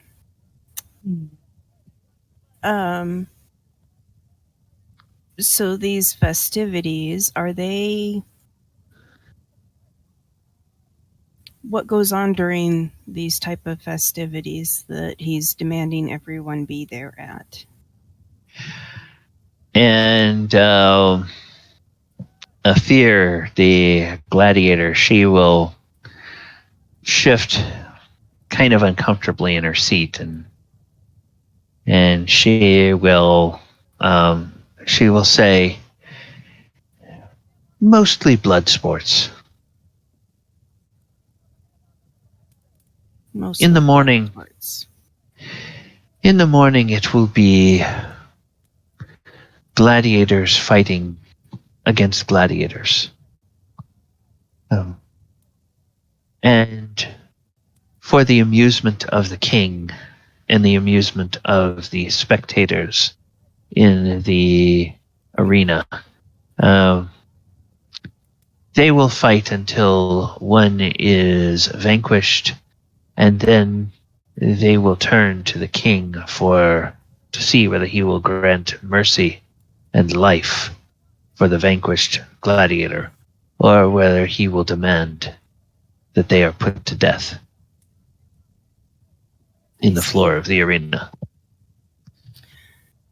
That is what is planned as the opening rounds of the entertainment. How many days does this last? Oh, this is a single day. Oh. As the sun climbs toward midday, he will then begin having individual gladiators first, and then teams of gladiators fight creatures that have been gathered from across the deserts beyond the tablelands. Exotic creatures that are to fight the gladiators in the arena. And for the amusement of the crowd, the gladiators will either defeat and slay the monsters, or the monsters will defeat and slay and probably devour the gladiators. Is there anything that he does other than just that during these sessions, I guess? Any other kind of entertainment? No, it is mostly blood sport. And it's for his entertainment only. Well, ostensibly it is for the entertainment of the spectators in the arena, but when the king tells them that this is what entertains them, most of them will not defy him. I see. If they do not want to become part of the spectacle themselves, that is. She kind of looks over at Oyahusa and then looks over at Galabar and Adamant. I don't normally come forward with ideas, but I have a possibility of another backup plan, possibly. Might I hazard a guess and say somebody here enters the arena? Say what? But I hazard a guess and say that you think that perhaps somebody should join the arena fights that belongs to our group? Well, that could be an option, but that's not what I was thinking. What were you? Galabar had cheered up a bit, like a big smile on his face, and then when you said that wasn't your idea, it turns into She a frown. kind of goes, "Oh, I'm sorry." Yes, that could very well be a third way of distractions. The more options that we can use to distract, to divide and conquer, so to speak, that allows all of the attention on the arena instead of elsewhere, so that he is perhaps too entertained, I guess you would say, to even consider something else might be going on or take notice. But, well, you said he sometimes likes bards, and I have the ability, I have a very unique way of singing, and I also have a, well, it's a very, she's kind of fumbles a little bit. Anyway,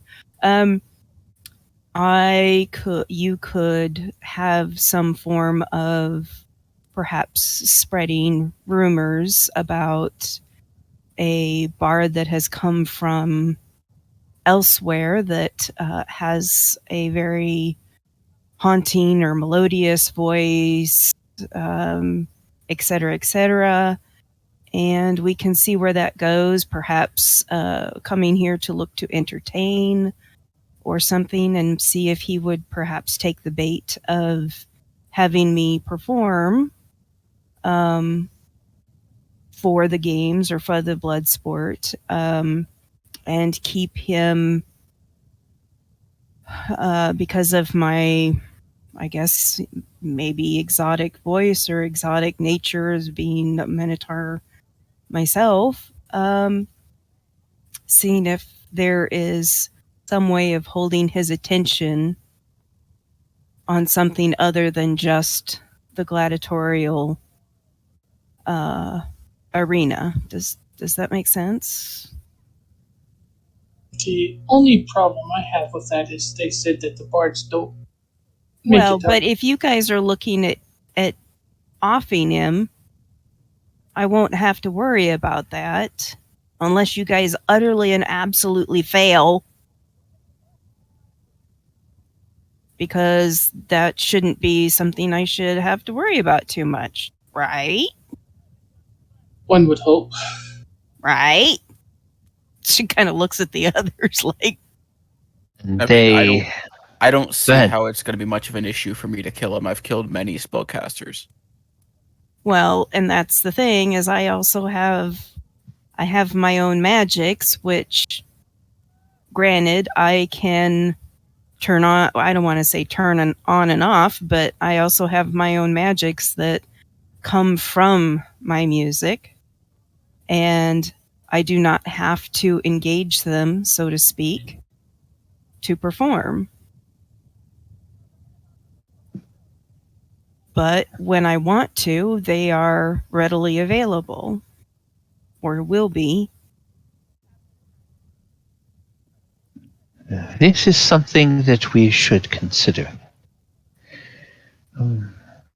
We have a few days yet. I tell you what, we will consider your words and your offer. And when Adamant is ready to divine what is possible from the secrets of King Suleiman, we will tell you what we are thinking. But we will have to consider the risks of having you in the palace for any time before the games, because it would seem that if we wait until the day of the games, the programming of the of the events will already be in place. And it would be less likely that the king would entertain a spontaneous I'm going to interruption. assume that there will be some auditions or something. Perhaps there's also a way of, when somebody maybe whispers to him about this fantastical singing bard, whatever, that has come from another plane of existence or another, from far off, whatever, that will be arriving soon for, to entertain, perhaps make it so that it's built up in regards to having, kind of is struggling. Out of character, I'm struggling. In character, I'm struggling. Being able to perform for him as a test, or but being treated as a guest, I guess, would be. I don't know what he's like. I mean, I don't, but I'm willing to be some form of distraction for him, especially if he likes the sound of songbirds. And they look to each other and they say, you certainly, as a group and as individuals, you certainly do not lack courage. As I said, we will think on this, and we will talk to you again when we learn what Adamant is able to do with his spells. Meanwhile, we will make inquiries and see what we can learn without giving too much away.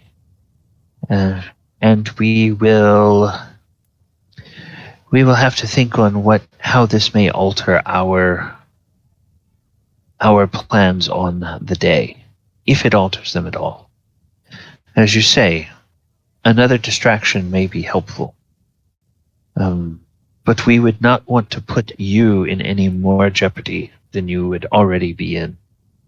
We will just have to see what we can do to sort of guarantee your safety. Or well, I appreciate safeguard it, you. I'm not completely helpless.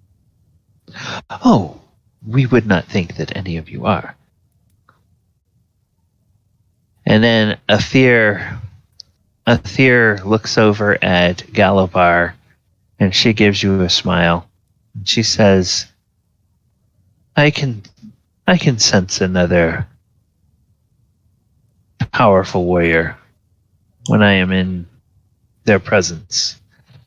But before you think too quickly about going into the arena, let me explain my injury. And she lifts up her prosthetic leg and she puts it on the table. And she says, I was practicing with my gladiator partner for the Millennial Games. They had put the two of us up against a juvenile giant tortoise. The tortoise very quickly dispatched my partner, and then it turned on me. And as I was fighting it off, it managed to use two of its head tentacles to strike me around the lower leg and ankle. And then it pulled me close with its mandibles, and its antennae began to stroke my calf, drawing from me with excruciating pain my mind and my memories. Therefore, I cut off the lower half of my own leg to save my life. If you go into the arena in Jadoon, this is the kind of thing you would expect to face. A giant And I can. tortoise did that to you. A juvenile giant tortoise. Your tortoises have tentacles and mandibles? Yes.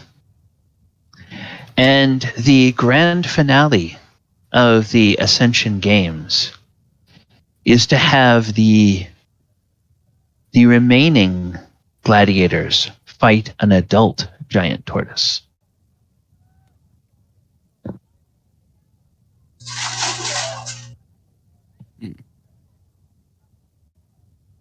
You've got the grace of a flying brick. What? I'm not sure. I'm not sure whether or not that makes me want to fight it more or not. No, Galabar. It does not. Galabar I do not has have the spells grace to of a regenerate flying your brick. All right. Well, hey, I think I just heard. I thought I just. Oh, yes, there she is. Hey, Ivy. Glad you could join us. You joined us just in time for our break. So it's about 10 after the hour. I'm going to go ahead and put on the timer and put the music on. And everybody, viewers, thank you so much for coming and hanging out with us, players.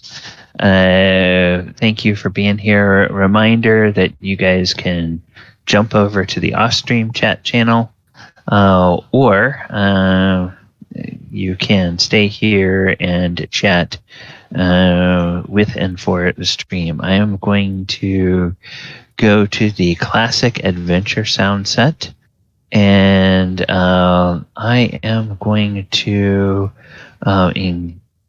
let's see. Oh no, not that sound set. I am going to the Music by Tyrone sound set, and I am going to play some of that during the break, and then I will be back. So Galabar has the grace of a flying brick. Yo, I had one of the cats went to jump up on my TV stand, right? And he completely missed and instead nearly landed in the I still like. I think it fits better if you say yes. I meant to say that Galabar has the grace of a flying brick, because it'd be more funny. I mean, Galabar has a decent dex score. He's. It just came out of the blue, and I'm like, I thought I was muted when I said it. no. He was like one of the best dancers of the party when it came to that ball. He just said fluff. I'm like, what the hell? You're a cat. Don't you know how to cat? No.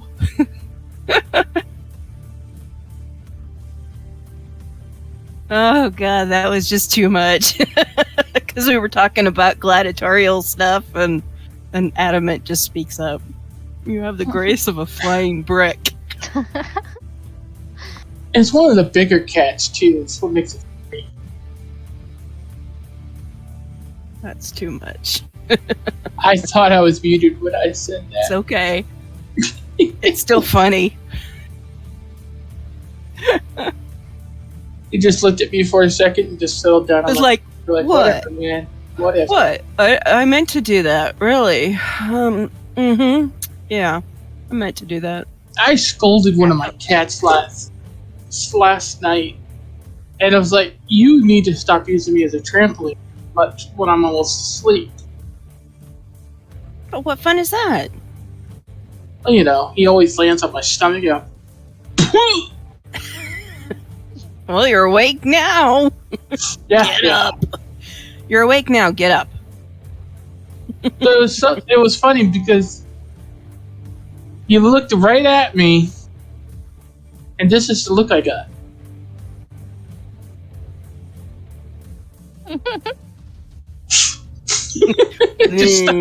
just stuck his tongue out at me. Look, son of a bitch. Blip. You got a blip. Yeah. That is the exact word that everybody has shown it to. Blip. Blip. Blip. Just sitting here like, why? Why do you have so much? Well, I know why. It's because it's a black cat. Black cats are always assholes. And they are the best. My black cat male is a traitor.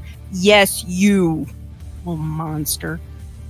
Had my niece and nephews over this weekend on Saturday, or Friday night and Saturday. Go downstairs to watch a movie, and I've got recliners and stuff down there. Like movie theater type seating, you know? Mm-hmm. And we're all settled in, and my one male black cat, he usually hangs out and snuggles with me. Because I'm usually the one that's got a softer lap or something. I'm more willing to give him pets. I don't know. Yeah, that little asshole. He went over to my nephew and was like, "Hi, can you love me, pet me, play with me? Oh, I love you." And I'm like, "Well, you little fucker." Excuse my English. I was like, "You traitor." But apparently that was because Kiddo had the softy blanket on his lap instead. So he was just going to wherever there was a softy blanket. I'm like, I hate you. And he looked at me like, what? I like being over here on this blanket. Ugh. So anyway. Alright. I'll be back in a sec. Okie dokie pokey. Doki, doki, doki, doki.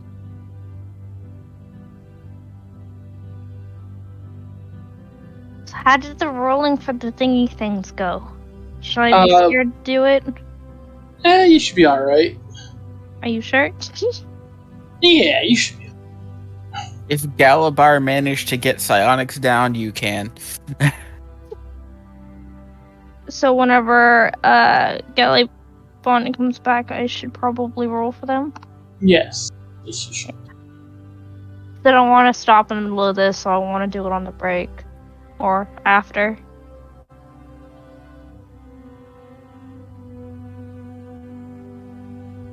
I did not do a good job organizing my spell list, holy shit. Okay, anyway.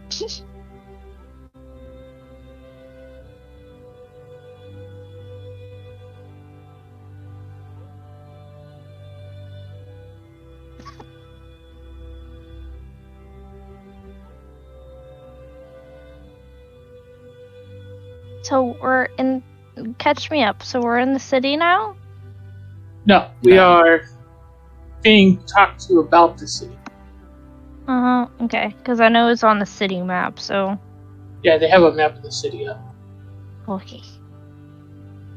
So no stabbing people yet. Not yet. Aww.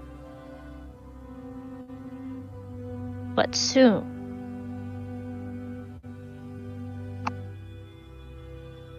I shall take silence as a yes.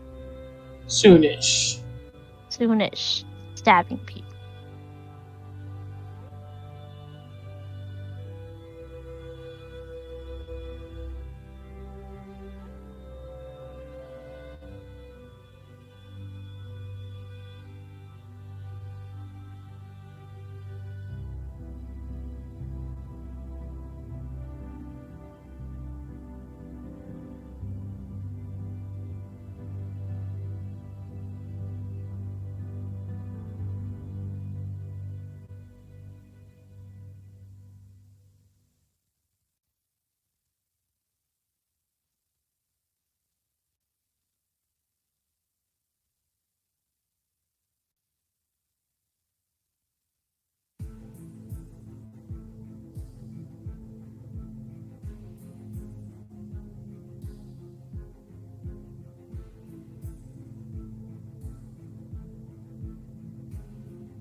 It's now organized. I can finally rest a little bit.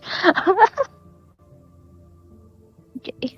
You still on there, Yellow Bar? Huh? Have you seen Ghostbusters Afterlife? No. Is it good? OMG. No spoilers, but I bawled my ass off for the latter, 20 minutes of the movie. It is really good, and if you go to see it, stay until after the credits.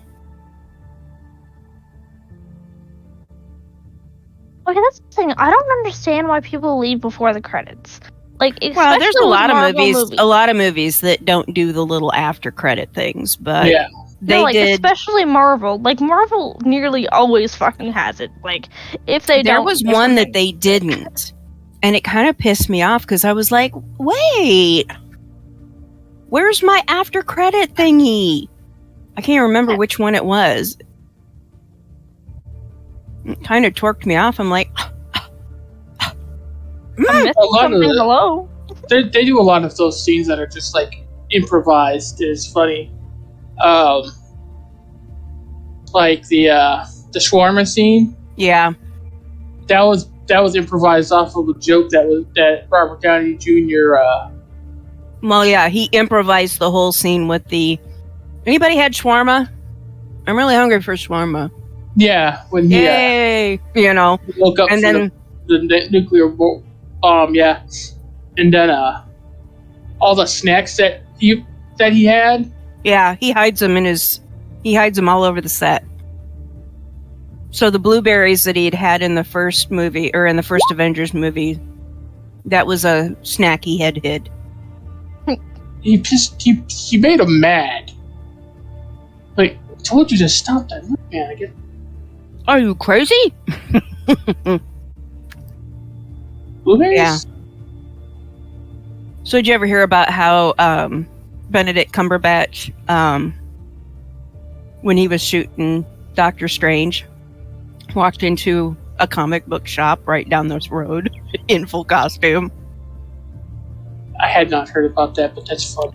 You have to watch it because they've actually got security footage of it, and they got pictures and stuff. Because of course he's got people that follow him, and they were on set, and so he was taking a break, and he's like, "There's a comic book shop down the road.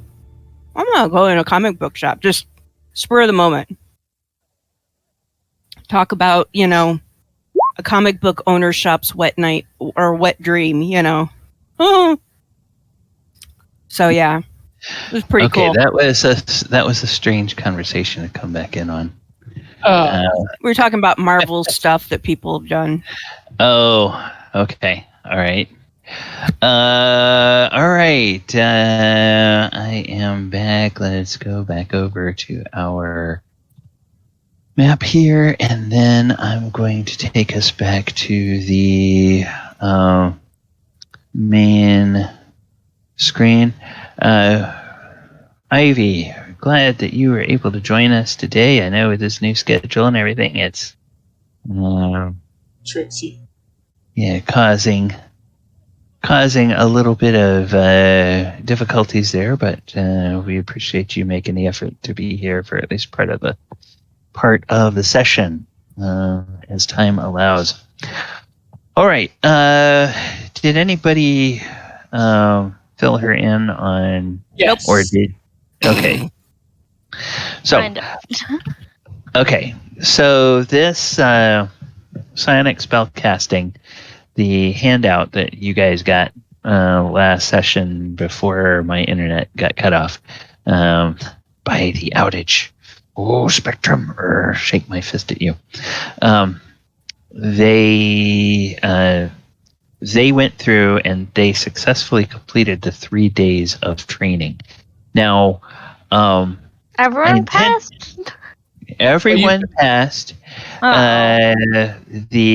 We haven't done it for you because I didn't want to roll for you, and if I botched the rolls, I didn't want to be like, TM, what are you doing to my character?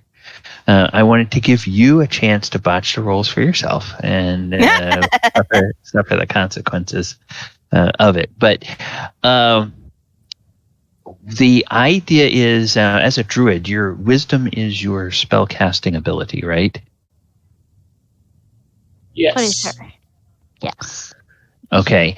And as a druid at 10th level, or as your custom class at 10th level, you have access to 5th level spells. Is that correct? Yes. So the thing's going to be 15. Yeah. So what we had everybody do is we had everybody do ability checks on your spellcasting ability. And there's 5 of them per day. And you're looking for 3 successes out of the 5.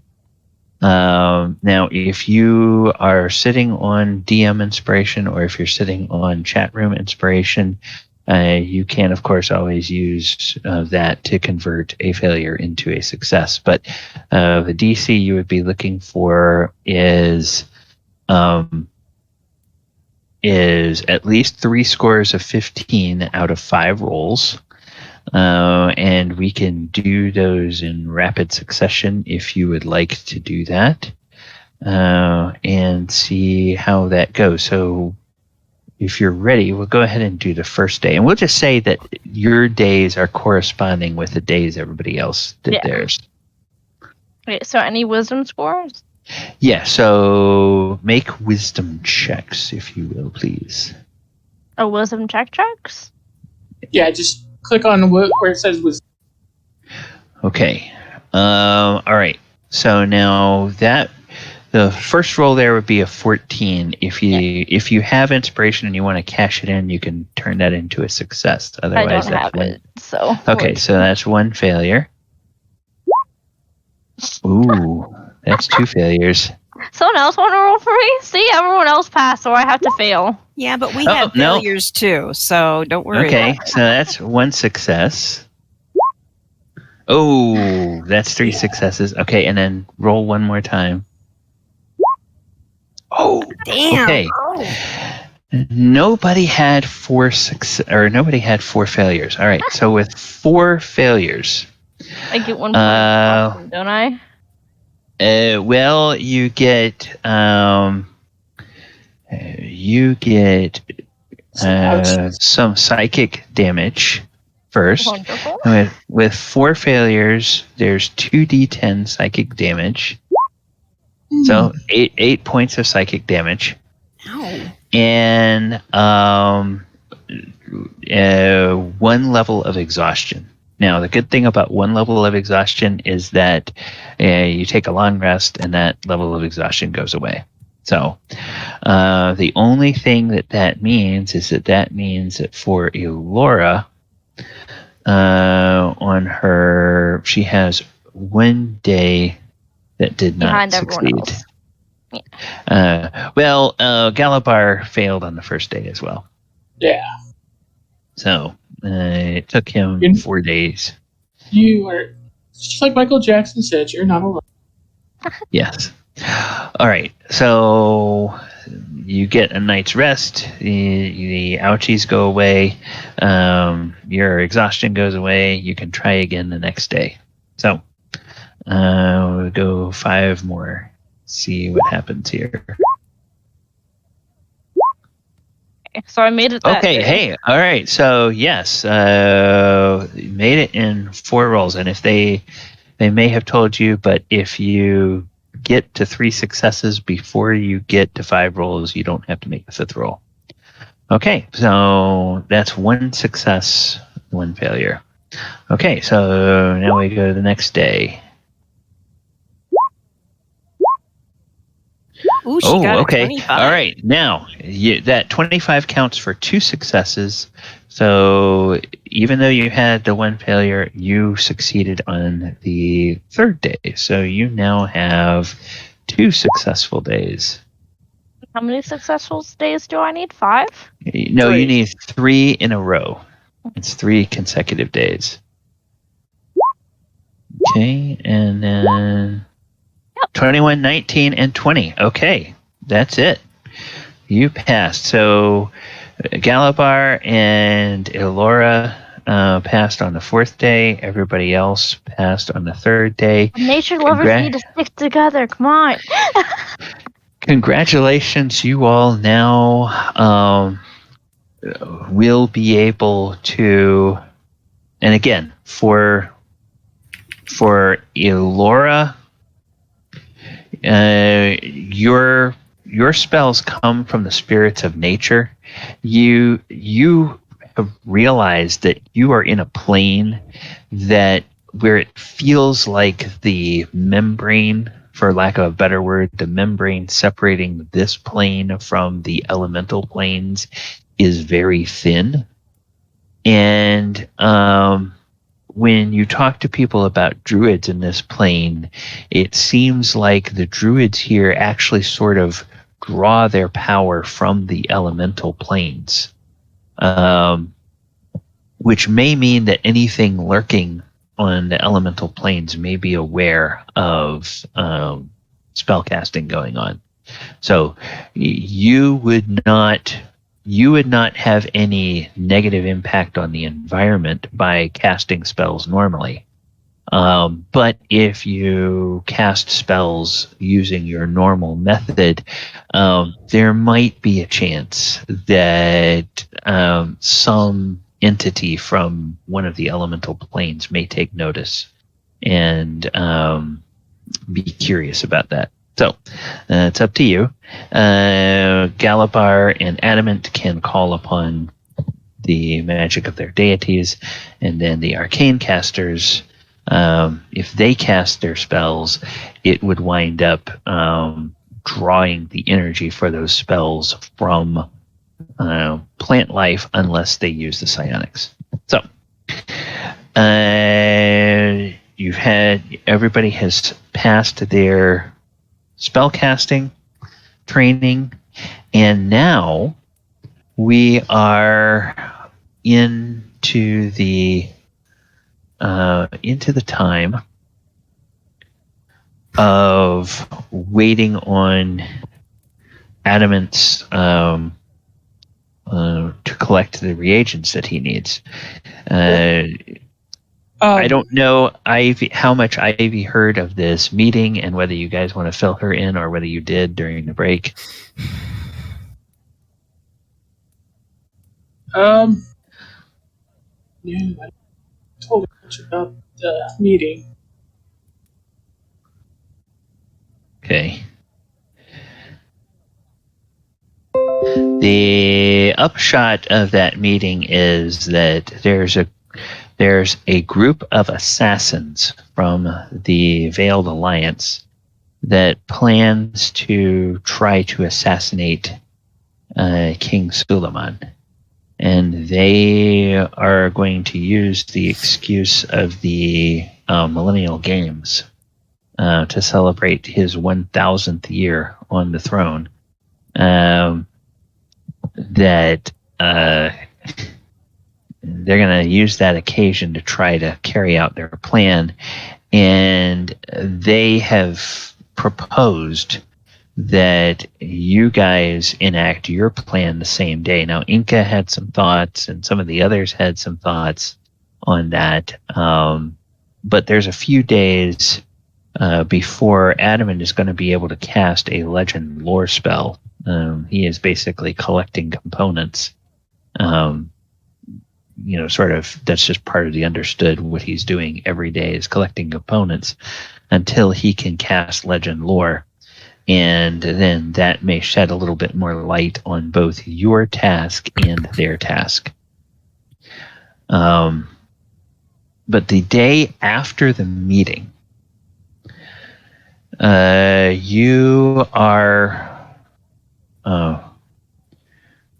in the village when there is a commotion in the village square. And there are a few people in the livery of what you have come to realize is essentially the village militia that are running in there, and they are discussing something with someone who appears to be an authority figure. And that's happening over there just out of earshot, unless you guys move a little closer to hear what's going on. I will move closer for sure. Okay. As you move closer, you hear the one of them say that that they went out looking for the missing scouts, and they found partial remains in the mountains outside of the village. And as they are questioning, they say something about it looks like evidence of a creature attack on the scouts, and when the person asks about what type of creature, you hear them mention something called a Tembo.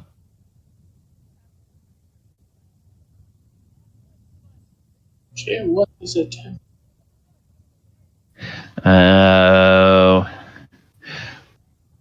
Well, it's definitely not anything you guys have heard of.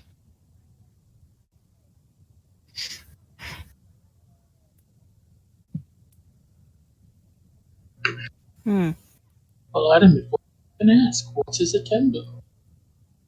Oh, okay. They will say, well, it is a creature. It is not exactly like a reptile, and not exactly like a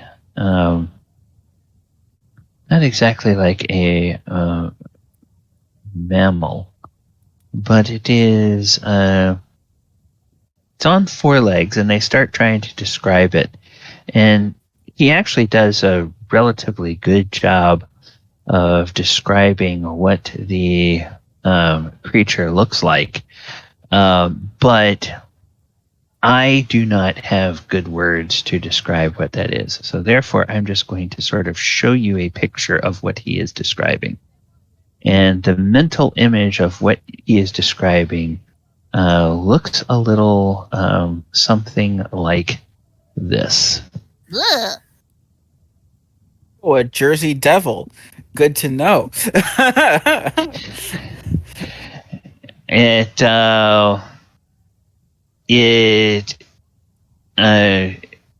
will tell you by, sort of doing that thing that you do with holding your hand off of the ground. They will say that at the shoulder, they stand about as tall as a grown human's hip. And they are able to, they are masters of camouflaging themselves in the desert. And when they are able to get when they are able to get the drop on anybody, they can make attacks with all four of their claws and their bite as well. And they say that by far the worst thing about them is their bite.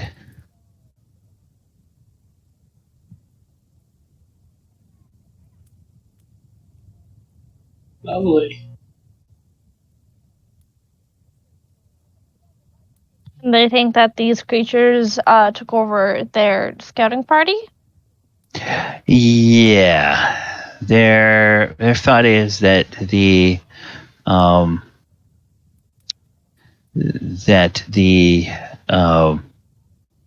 creatures were able to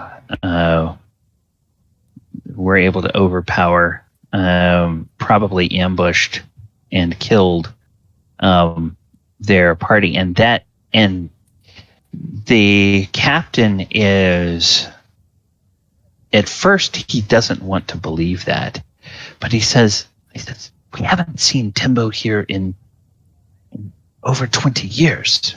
They have, our patrols usually find them before they are able to get this far and deal with them or drive them away.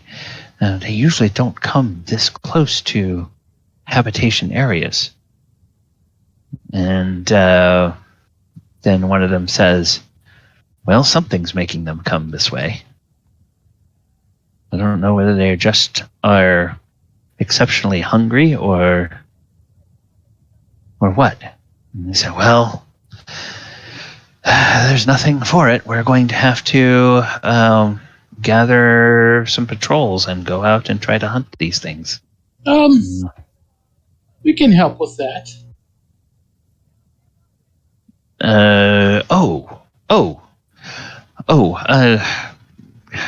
Visitors, ambassadors. Are you sure? Would you be up for this? Absolutely. Okay, well, it is very important to keep in mind that the Tembo are very vicious. They're very vicious opponents, and they are crafty and cunning, almost too cunning for an animal. It is.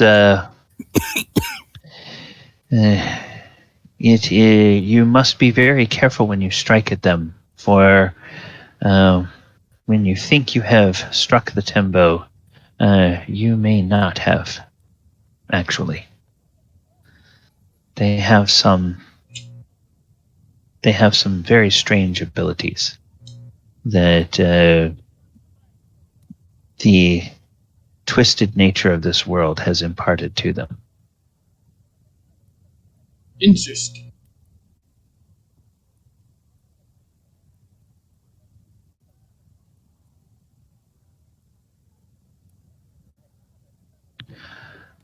All right. So they will gather several different parties. They will conveniently put together parties of 5. And there are 6 parties of 5 that are sent out. And let me go share this map. I don't have anything that has like a real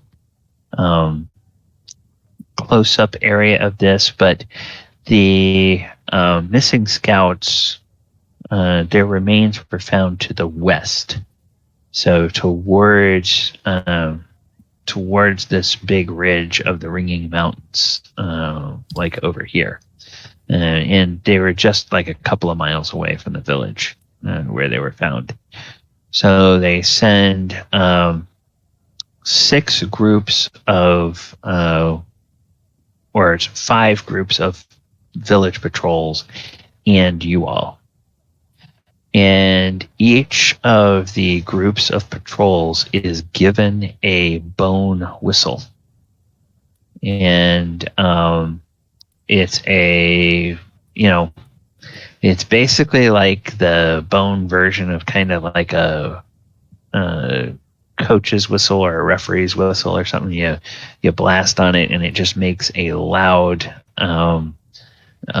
noise that is audible for quite a distance away. And they say that if you run into any Tembo or any group that it runs into any Tembo, they are to blow the whistle and everybody else is to converge on that area. Because they all seem to think that doing this in large numbers is preferable to having a group try to fight these creatures on their own. So You all are given a whistle. Which of the PCs would like to be in charge of the whistle? Well, I can't blow whistles, so. Let's give it to the bard. Stereotype it a little bit, you know? Okay. All right. So, Enka, you have one whistle in your inventory, and it's a free action. I mean, you don't have to use a bonus action, or you don't have to, sacrifice your action. You just say, "I blow the whistle" to let them know. And Okay. just the same thing as like I yell out and let people know, "Hey, something's over here." So. Yodelay-hee-hoo. Yeah, exactly. All right. So you begin to head out from the village, and you go towards the west, and they kind of give you a little area. There's game trails and tracks in the desert where people come and go. And eventually you sort of find your way into an area that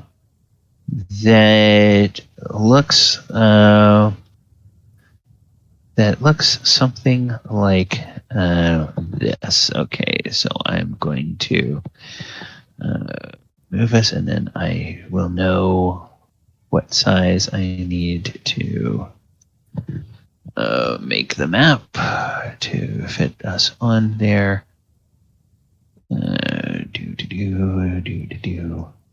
Okay, there we go. Okay, there we go. I found this very nicely detailed map. This map is called Desert Mountain Descent. It is created by someone called Saving Thrower over on DeviantArt. I found this a long time ago and said, this will be perfect for something to have in the desert world that they are going to. Okay, so you guys can place you're coming at this from basically the west is at the top of the map, the east is at the bottom. So you can put your tokens anywhere you want on the lower part of the map. Sorry, down here. That is fine. Okay. Oh, I see. All right. Whose token is not showing up correctly? You created a new character sheet for me. Oh, okay. Did I not give you a token? Nope. Okay. You let me. Let me go and look. I think I have the PCs and NPCs. Okay.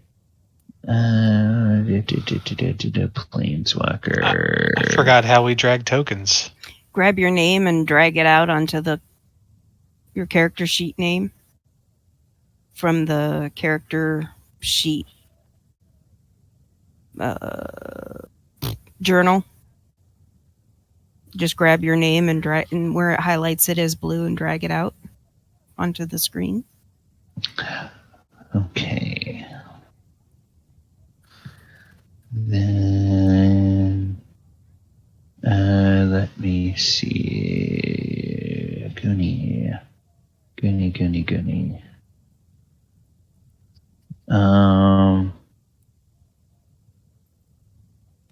Okay. Goonie, I thought you probably must have sent me that image in a private Discord message, but I don't see it. Can you drop it in a private Discord message, please? Sure. If I can find it, so give me a minute.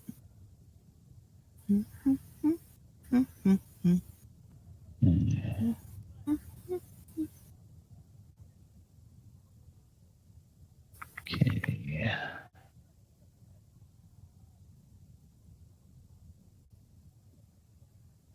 If we cannot find it, I will just use your old token. And then when you find your new one, Okay.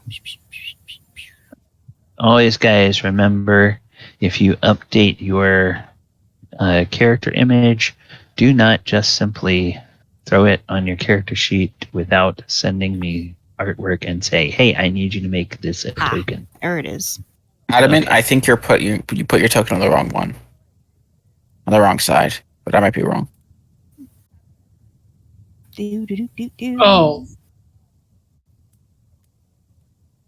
Mm, gotcha. Sending in just 1 Okay. second. No. Is Oyahusha going to put his token down?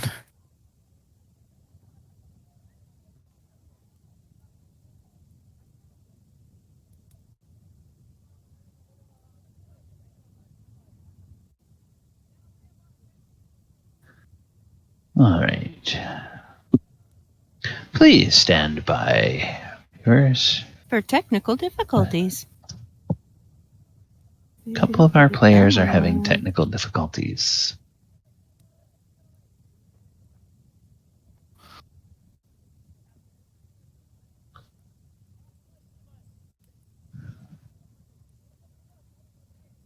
All right, there we go. Come on, open. Open says me.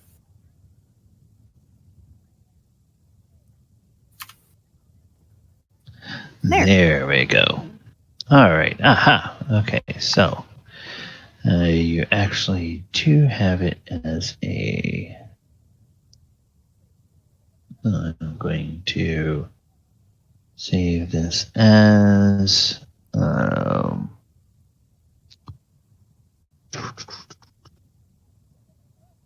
No PCs and NPCs. All right.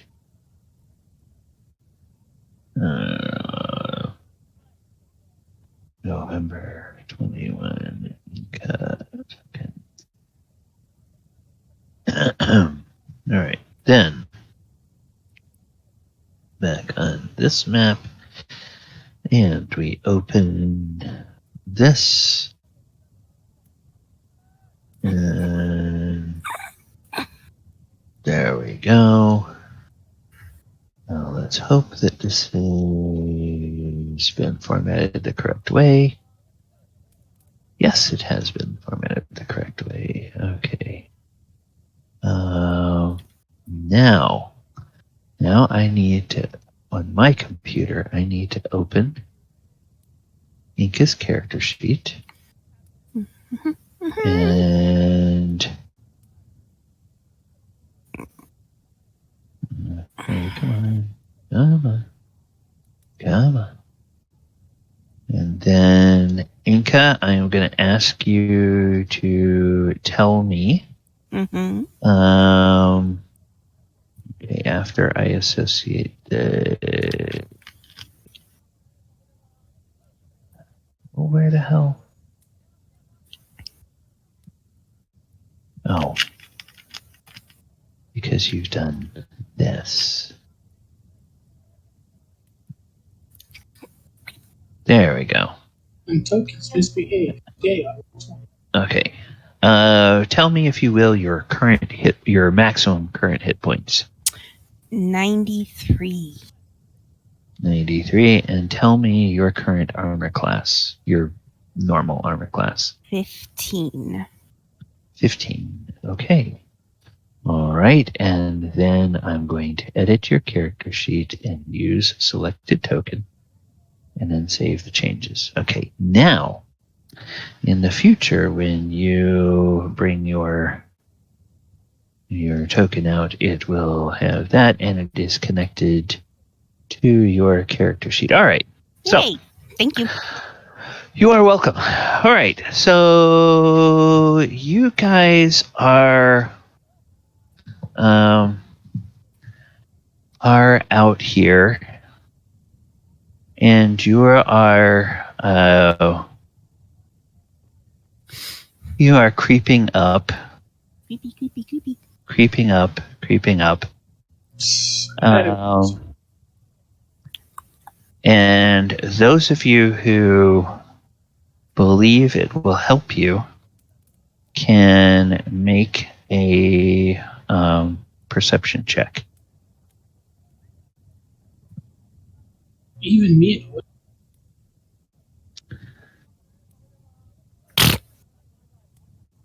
Wow. Oh, Damn, wow. dude. I'm frozen right now. Uh-oh.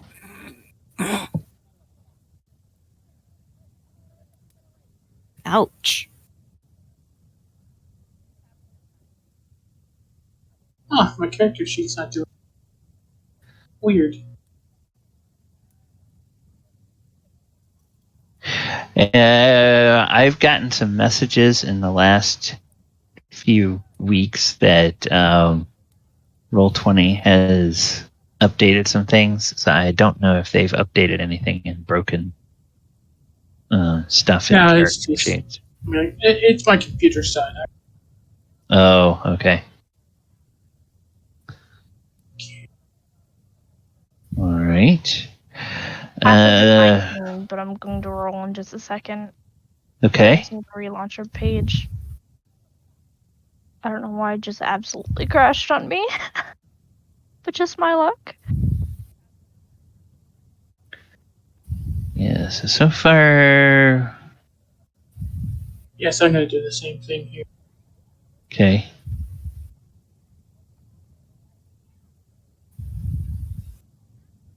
Let's roll 20. Perception, correct? 20. What else? One better. Ooh. 20. Right, and then let me take a look at what they are doing. Okay, so I'm going to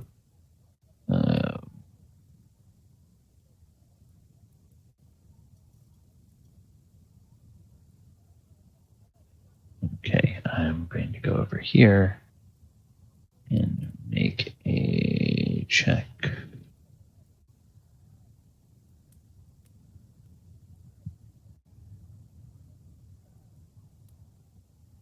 Okay. All right. Enka, Elora, Adamant, and Oyo.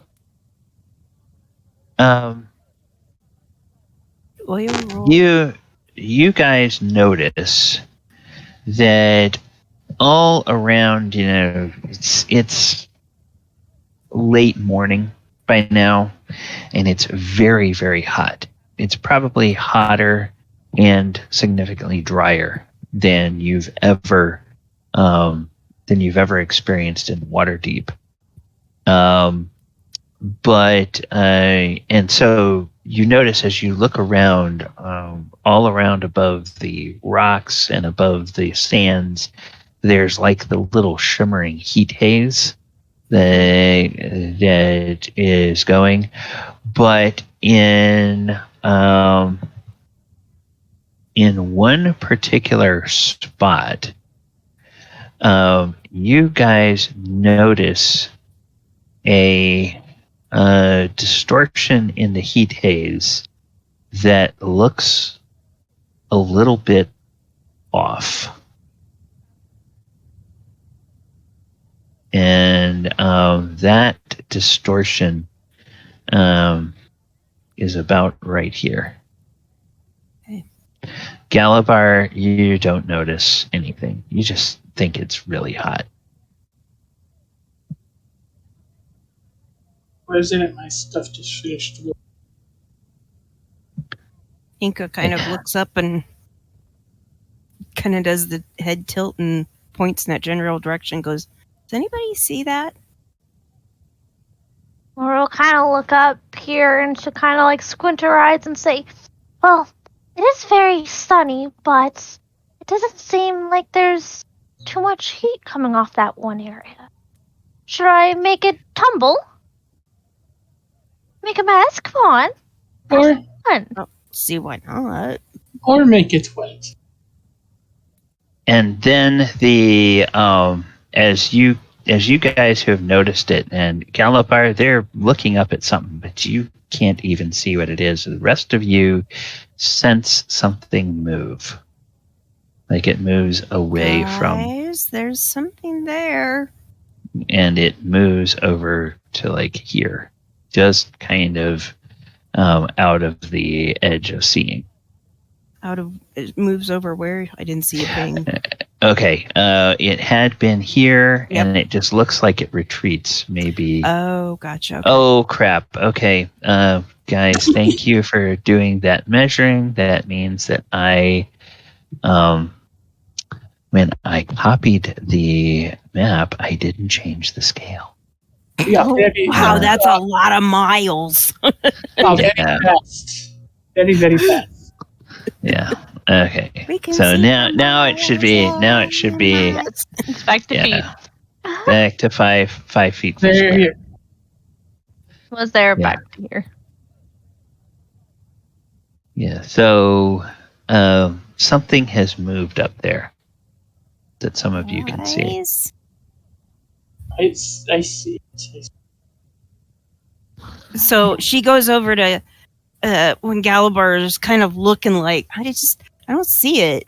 She kind of goes over there and like reaches up, turns his head, and then when she looks back, she's like, "God damn it! It moved. It was like right there." She's like trying to point him in that direction. Okay. So do you want me to roll again or something? Yeah. I was go gonna say ahead it and roll moved again. off. So Let's just see if he could catch the edge. It Yeah, did. you just caught the edge. You know, she turned your head, and you just caught the edge of look like a bit of heat haze that's actually moving relative to the rest of the heat haze. And then when she turned back, it was gone, but you just sort of saw it disappear over the ledge. This is these rock formations are somewhere between 20 and 25 feet high above you.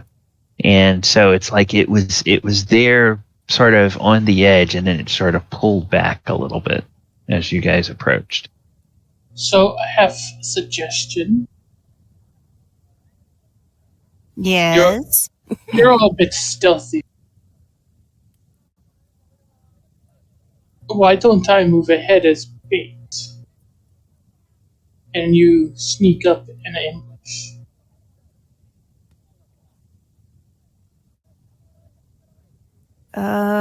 She kind of looks around at everybody else and goes, "Well, what do we know about these things? Do they bite hard or whatever? I don't want it like biting you and then, crunching your armor." That's I think they already know that we're here. And I don't think that we're necessarily trying to be quiet either.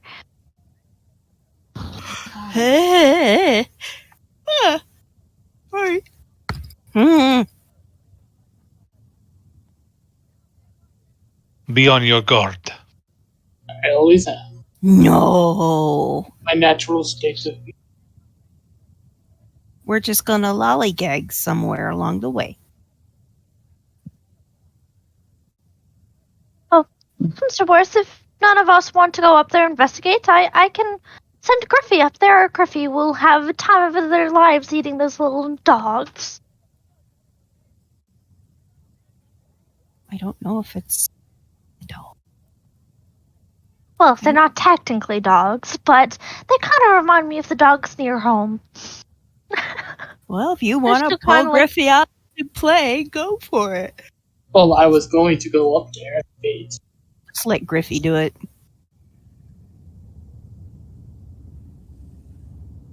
We never get to get Griffy out anyway. Well, I suppose. Depends Oh, I'm on- sure you'll have plenty of time to do other things. So Okay, Elora so- will take an action to summon Griffy. Okay, you're not in combat at this time, so you can go ahead and bring him onto the board. Okay. I love And he appears with something of a roar. That was, I don't know if any of you are listening, but that was perfectly timed. There was a little roar that happened in the sound effects. All right. So, what would you like to have Griffy do? Laura will kind of whisper in Griffy's ear, "Shh! I want you to swing around the mountain, and I want you to see if you can, see anything up there. Watch out for the heat waves. It's about this area she goes into the Pacific and says, okay, well, just go around from the back so they don't think that they're onto you. And if anything, go out and grab one with the claws and just drop them, okay? And then there's going to be a lot of treats for you." And Griffy gives you a little bit of acknowledgement and then lifts up and flies in the direction that you indicated, which is kind of like over this way. This way, and then oh, okay. She's this way. Oh, okay. All right. So he will move over. When he gets, okay, he'll go over here. I can't control his token, by the way, for some reason. Oh, okay. That's why I didn't move him. Okay, let me.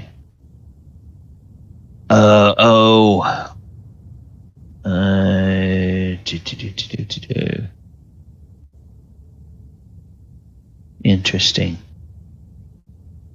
There we go. Okay.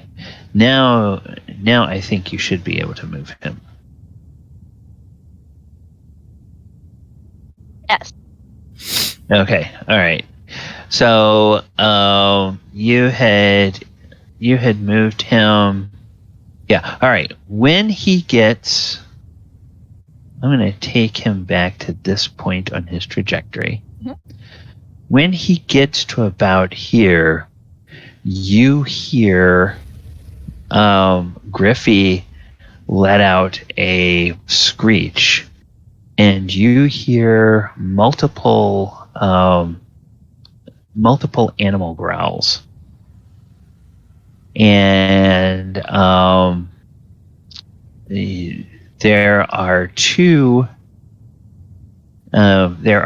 creatures that attempt to make a leap at Griffy from two places where they had been on the other side of this rock formation from you. So you guys wouldn't have been able to see them because there was solid rock between you and them anyway. But they leap up and they will attempt to attack. And that sounds like a good time for us to go ahead and roll initiative. So would say how far can they leap? Because I was thinking Griffy would be a good 25, 30 feet off the ground, just coasting it. But okay. I know I didn't specify, so it's okay. But yeah. Okay. Movement. Okay. Speed 50 feet, leap 30 feet. So they do have a leap of 30 feet. So they will try. They would still have to make an attack roll.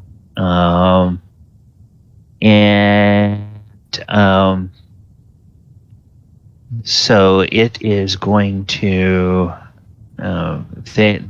Those two are going to do that when their initiative comes up. So let me make sure. I did not roll for them yet. I'll go ahead and roll initiative for them. Okay, so they have a 20.15, and then wait, who said it's a 14 dex for Oyo? Or am I mixing up Okay, 18. All right, cool.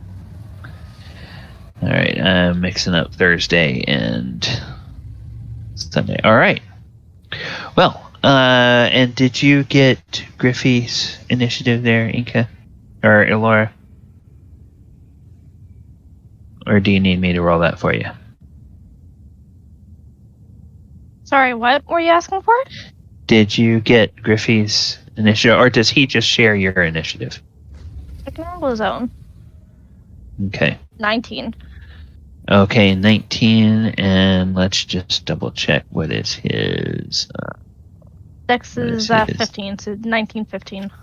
Okay, 19.15. 4 people rolled 19 on initiative, and yet the enemy still rolled higher.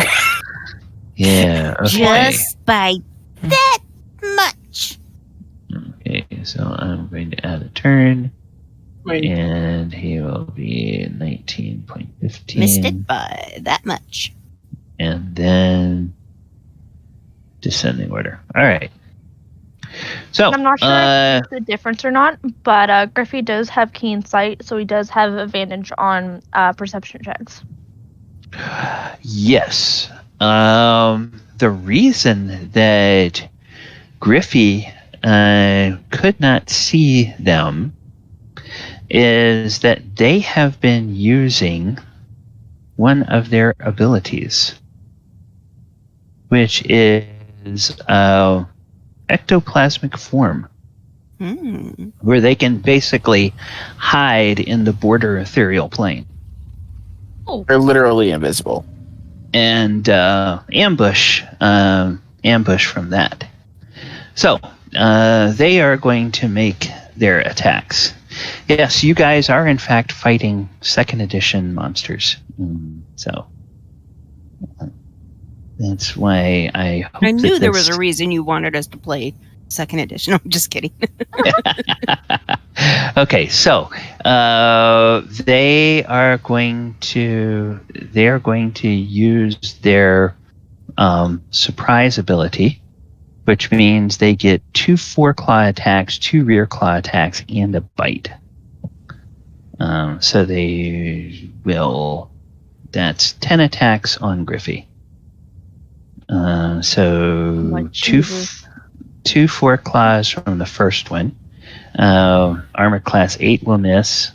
Armor class 15 will hit. Okay, so he takes 5 slashing damage. And then the other one makes 2 4-claw attacks. That's 8 damage. And 5 more damage. And then it attacks with its rear claws. The first one will do rear claw attack. That's for 9 damage. And for 22 for 10 damage. And then the second one will do rear claw. That'll miss. And that'll miss. And then they each get a bite. So first one bite is a 19. Okay. So when the Tembo bites a creature, the target must succeed on a DC 16 con save. On a failed save, the creature loses 1 hit die. On a successful save, there's no effect beyond the normal piercing damage. You rolled a 5. So essentially, the Griffy is now no longer a 7 hit die monster, but he's a 6 hit die monster. Until a long rest, basically, which means until you summon them again. Yeah. And then the other one will bite. That's a 14. Will a 14 hit? Yeah. Yeah, So 14 Griffy's will down. hit. Griffy is down. Okay, Oh, no. and because he's a summoned creature, he just winks out, right? Yeah. Okay, so he winks out. And At the moment, there are no other enemies visible at the moment except these two. So Enka, Yes. it is your turn. What would you like to do? I would like to cast something awesome and cool. I would like to cast Raise Telepathic Bond while we are all standing here. Okay. All right. 8 willing creatures within range. Cycling. Okay. Are you using your newfound? Yes, I am. Okay. So that is a. I put that stupid handout away. So. Let's see. Psionic Spellcasting. All right. So I need to make 2 D100 rolls for you. It's a 5th level spell, so there's an 84% chance that this works without any problem. 32, yep. No problem on the spell. It goes off without a hitch. And then 75% chance on focus survival. Yep, it survives just fine. So Okay. So then in the back of your brains or in your heads, you hear, okay, guys, we should all be able to talk to each other now. Just think what you want to say to communicate in case we get, like, broken up or whatever. You know, the thing. all right. That was your action. You have a movement, a bonus action, and any free actions you would like to take. I would like to actually move. Hang on. Forgot to see here. 1, 2, 3. And move to there. Okay. All right. That's pretty much it for the moment. Okay. Any free actions you want to take?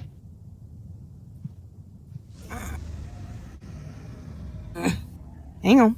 Oh, yes. Yes, I would like... okay. I can only cast one spell at a time. Yes. Okay, so I can't cast Bardic Inspiration at the moment, so... Is that a cantrip, and does it require a bonus action? No, that is actually... Oh, and it's not... It's a feature. It's a feature. So, no, you can do it. It's not a spell. You can do it. So, then I also cast Bardic Inspiration on everyone. What? Can or you... try to. Well... Pull it up. I think you can only do that on one person at a time. But one person at a time? Okay. Double check your ability. Yeah. Double check your ability. No, one at a time. So the first one I'll put on Adamant. Okay. So that's a pretty good choice. You have the Bardic Inspiration, Adamant. All right. Now, any free actions you would like to take? He keeps saying that like I'm supposed to remember something. And if GM is trying to tell me something, I'm not remembering. I'm sorry. Well, and players, you can, if any of you can think of any free actions she's been told that she can do that might be a good idea at this time, you can remind her. Out of character. Oh, my whistle, baby? Oh. Sorry, I forgot I had the whistle. I blow the whistle. Okay, all right. There we go. All right. Sorry. So I'm like, my whistle, babe. No. Yeah, the summoned creature gets taken down in one attack, and it's probably a good idea to call for reinforcements at this time. Okay. So, a shrill whistle echoes out across the desert and the walls of these rocks here. No rock formations. All right. Oyahusa, you are up. There are 2 enemies that you know about. And they're probably very hungry because the big tasty thing they thought they were going to eat just vanished when they killed it. How?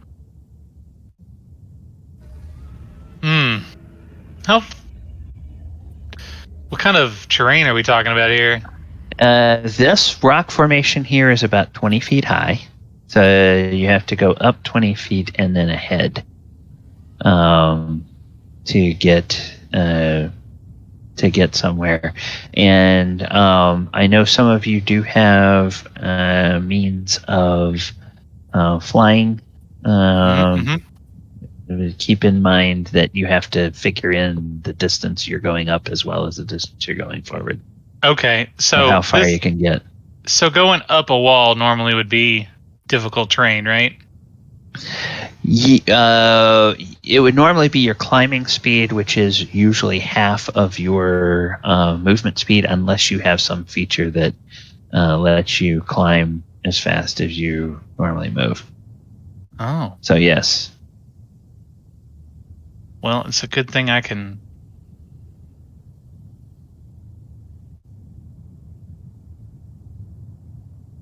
not have to worry about that kind of stuff. I can't find it, but... oh God, I have so many stuff. Anyway, let me see here.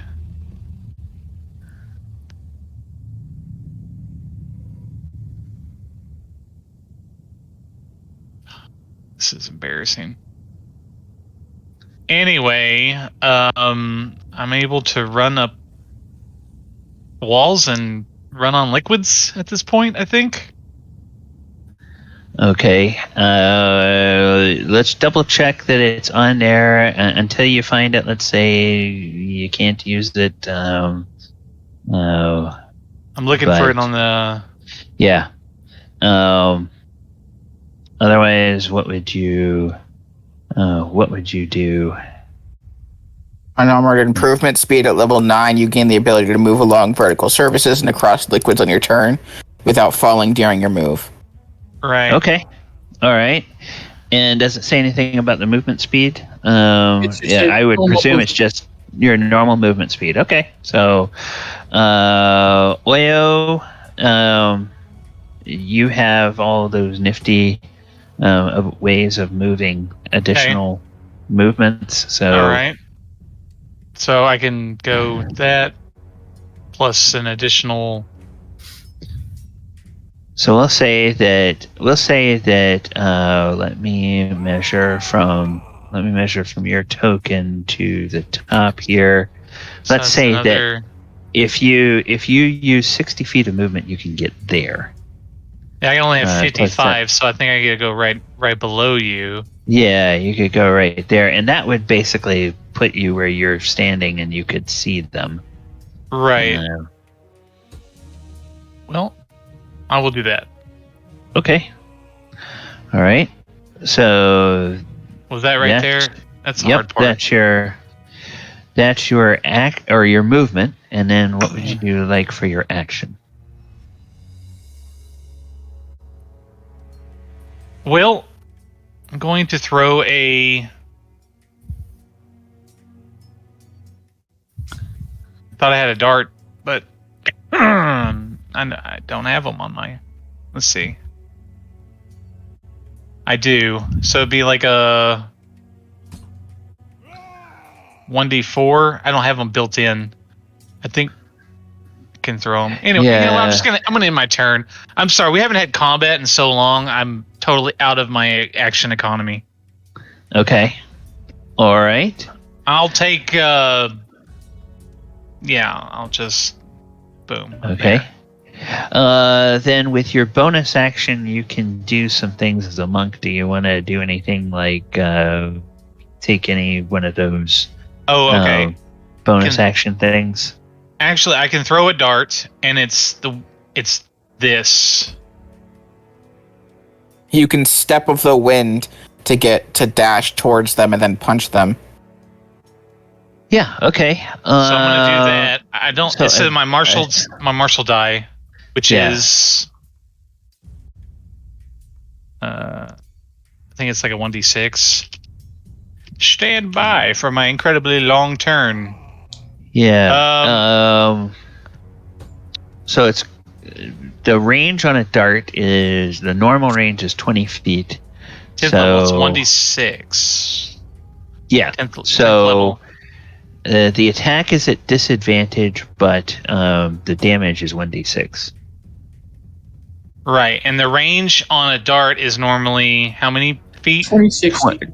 2060. Okay, so I don't take a penalty.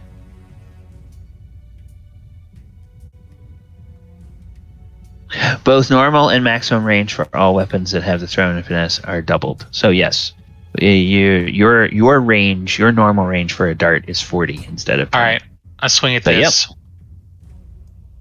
with one hand, and I'm holding my Tatsumatsu, so I'll make an attack, which is basically just I don't have it, so I'll just do. I think it's just unarmed. Unarmed should. Just do like a ranged attack. Yeah. Okay. So that's fine. Unarmed is a 1d6 plus 4, so that's basically the same as a dart. So 8 points of damage. You strike it, and the creature looks at you and bares its mouth full of sharp, fangly, drooling teeth, and goes at you. Okay, and since I'm holding Tatsumasa, I get Agile Parry, so I'm going to add +2 to my bonus to my armor. And that's my turn. Okie dokie. All right. And then Galabar, you are up. Okay. I'm casting Fly on myself as an action to get 60 feet of fly speed. Okay. Flying right here. Okay. Let's double check from where you were. Oh, so yeah, 35. Yeah, okay, yeah. Yeah, to fly right there, and then my bonus action to do my Dragon's Breath. My natural one. So it's a 15-foot cone, so it should hit both of them. Okay. So we will do... Oops, I need to move that out of the way. Don't count the dragon totem thing. It's just 9 Dragon's Breath. It's 9 cold damage if they fail. Okay. So we're going to do breath, and it's frost, and it's 5, 10. What is your range now? Is it 15 or is it 20? Yeah, it's 15 feet. 5, The range for Dragonborn does not increase. Yeah. Okay.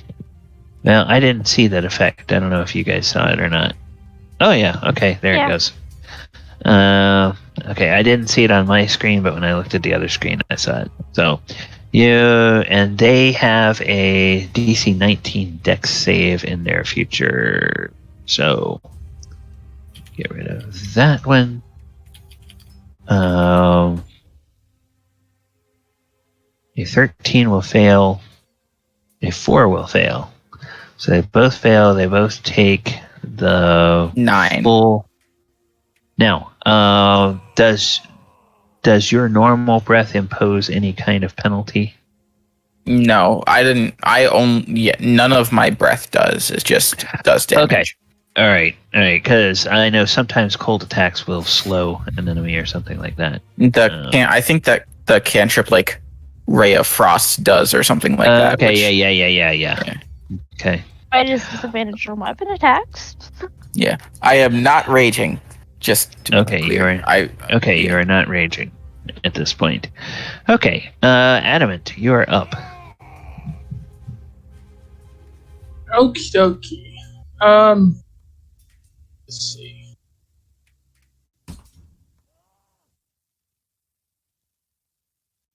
I'm gonna bonus action dash here.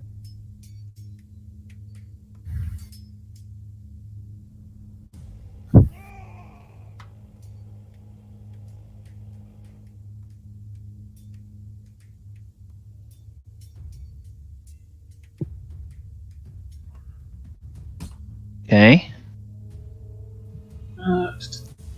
Move and a bonus action. And I'm going to, as action to move. Don't quick drop that there. Okay. Oh, wow. Okay. It took a long time for it to show up on my screen. Oh, it's Your breath effect finally showed up on my screen, Galabar, as he was deploying his spiritual weapon. Okay. All right. So spiritual weapon is there, and do you want to make an attack? Start. Wait. Okay. It would help if I clicked on spiritual weapon. Fire. Level 2. It's a 16 to hit. For AC 16. AC 16 is exactly what you need to hit these guys. They don't have a huge armor class, but they can certainly deal out the damage, apparently. Takes a whop upside the head from spiritual hand. Yeah. Okay, and it turns and it snarls and it snaps at that weapon. Anything else, Adamant? That'll do it. Okay, Elora, you are up. I'll sigh and say, oh, it's full of dead things around here. She'll kind of mumble to herself, and she'll walk 30 feet, and she'll take her bonus action to walk 30 more. She looks kind of grumpy, saying, it's all the way on the other side. Of course, my Griffy felt bad, and I heard his Daz. Poor Griffy. All I wanted to do is let him explore. And that's going to be our turn. Okay. Well, we're at the top of the round, and the good news, guys, is that because combat has already started, there is no surprise. The bad news is that these guys have friends. One emerges from the border ethereal there, one emerges from the border ethereal there, and one emerges from the border ethereal there. And they, I have to expend their PSP for the abilities that they were using.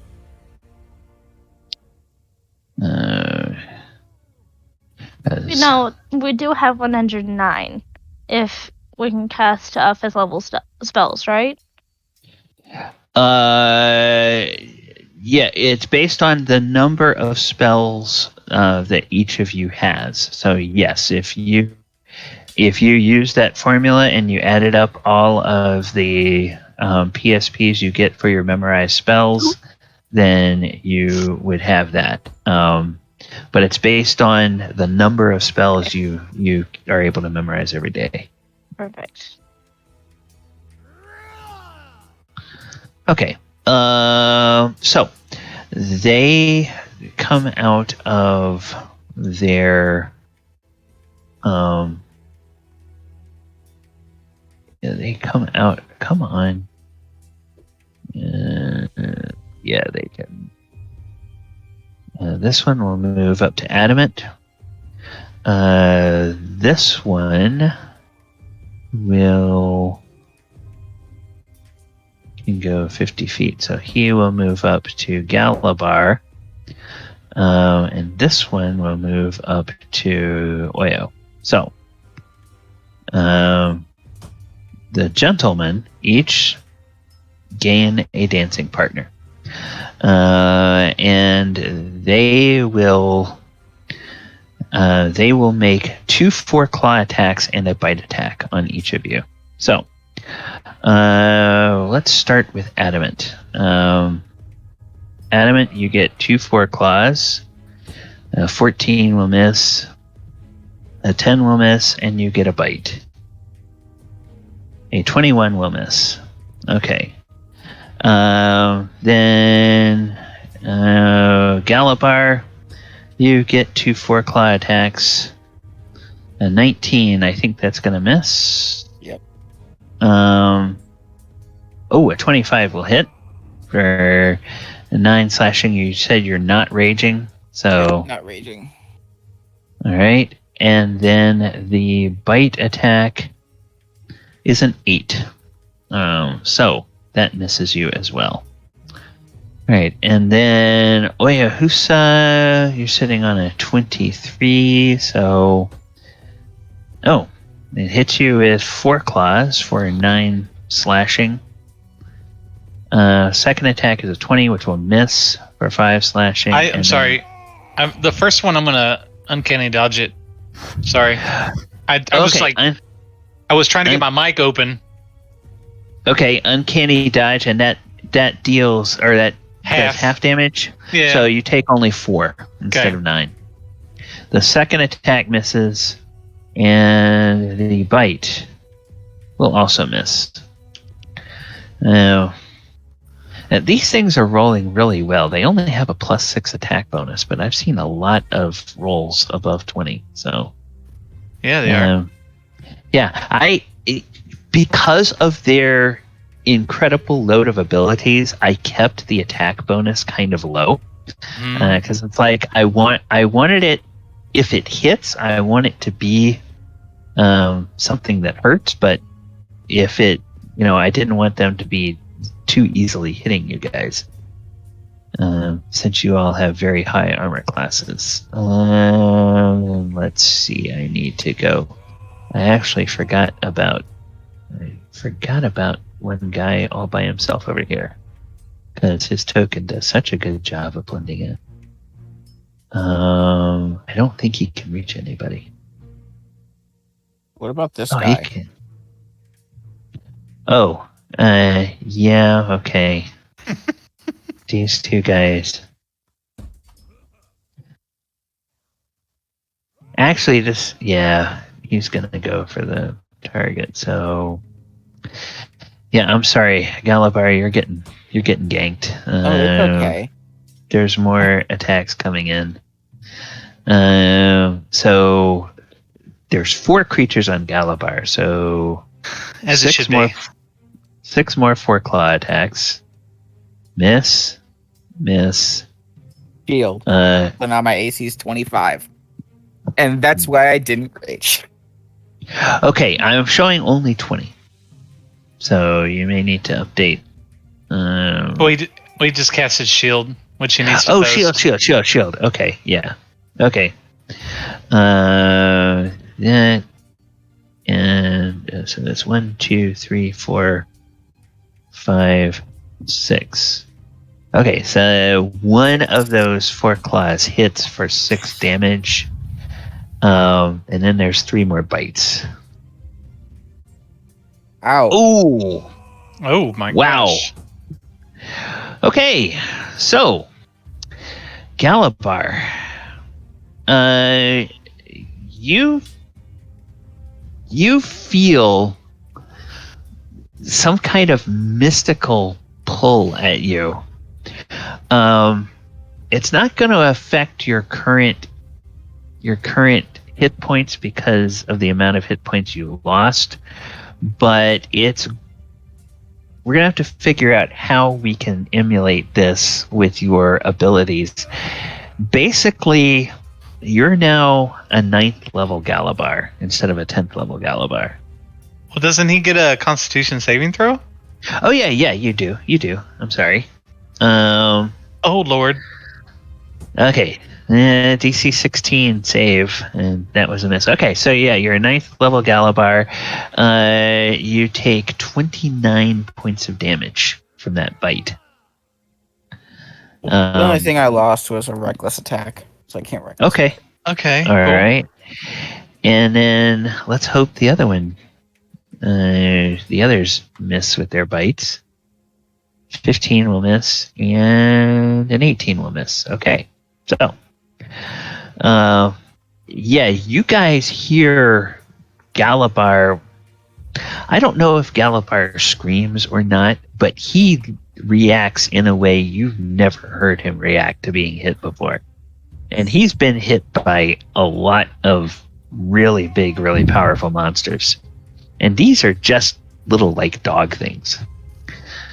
So, yeah, that's their attacks. Enka, Yes. what would you like to do? We have any. Blah, blah, sorry. Has anybody been using their link? Their mind link? Telepathic link? Yeah. Well, you would probably hear Elora grumbling to herself. So, especially with the stomps of annoyance.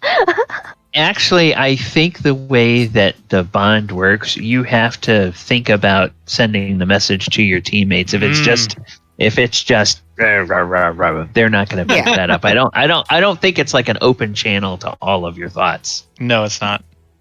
Yeah. Okay. So. Okay. So, Elora, you could certainly say that you tell everybody exactly how you're feeling telepathically, but She's probably mumbling it under her breath while she walks. So whenever she passes Enka will probably hear her and is like, wait, is she saying this to us? Or like... Okay. All right. So, as a bonus action, I will cast Bardic Inspiration for... Oh, let's see here. Yeah, what's the distance on this? 60 feet. Okay. Since Galabar looks like he's getting ganged up on, I will cast Bardic Inspiration on Galabar. okay. And Good choice. Okay.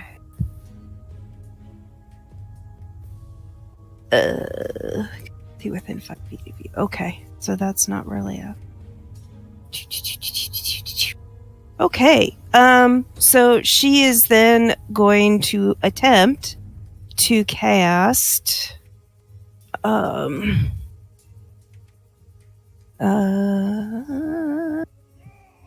Sorry. Fireball. And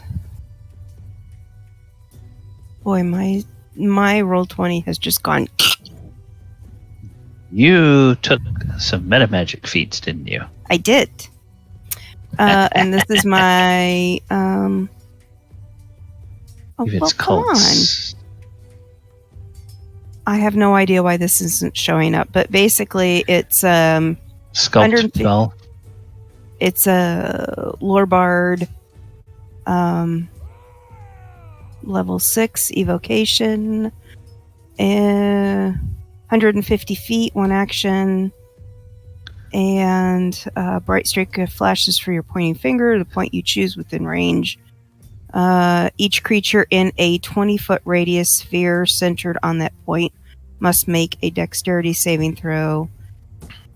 So I'm going to say 20 feet. I'm going to try and help. Nope. 20 feet sphere. So if I do like 20 here, because I don't want to hit Galabar. Well, let me see. I want to try okay. to get these two. Oh,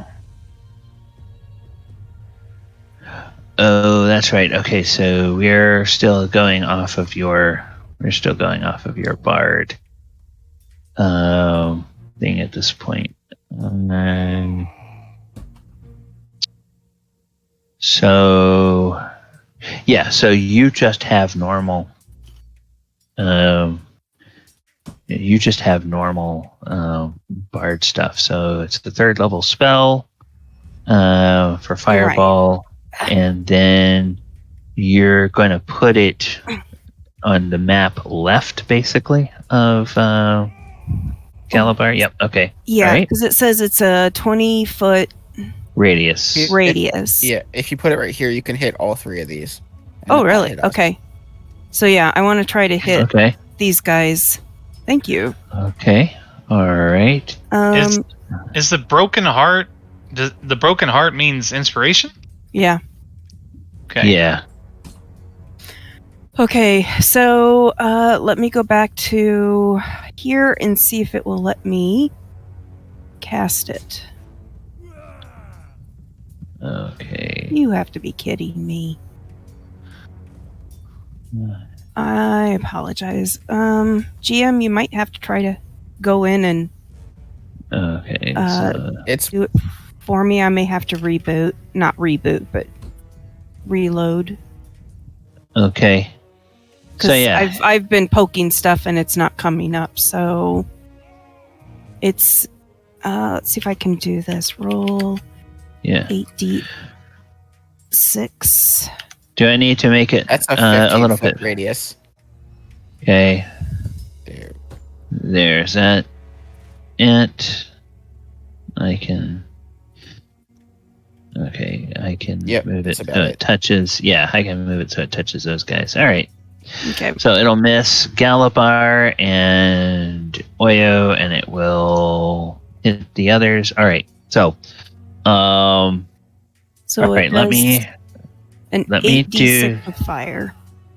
Yeah, let's do our D100s. So third level spell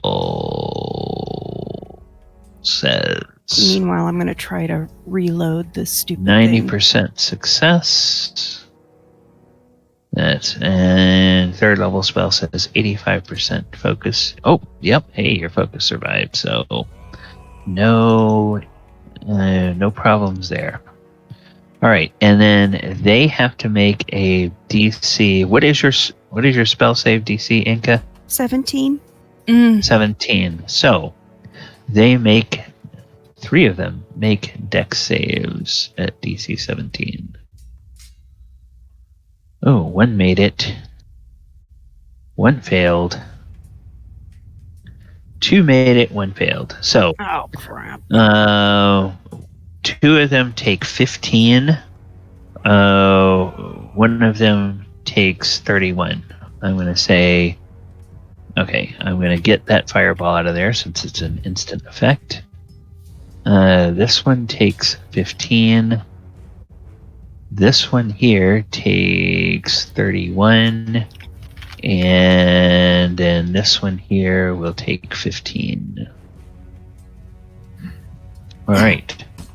So, the Galabar, 2 of them on you are singed. And the weird thing is, these things don't have hair on their skin.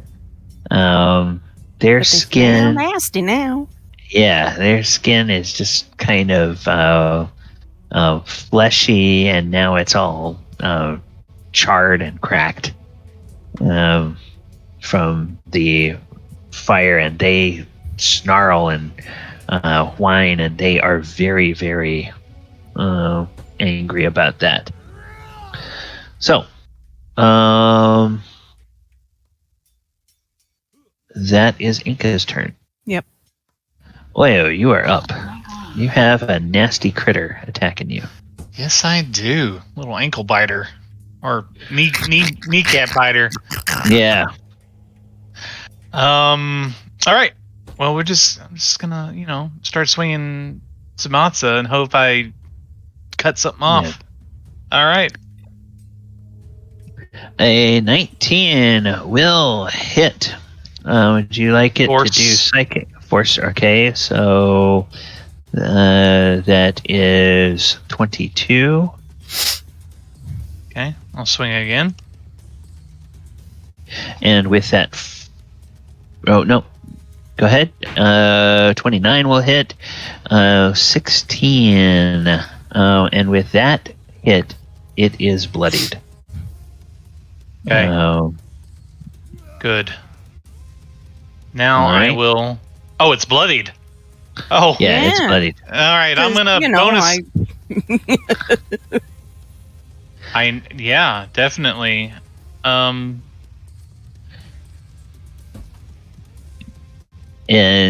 Tatsumasa says, "Oh, these things are horrible." Yeah, definitely. I'm gonna use my flurry of blows to make 2 more attacks with my sword. Okay. 19 will hit, so for 16 points of damage.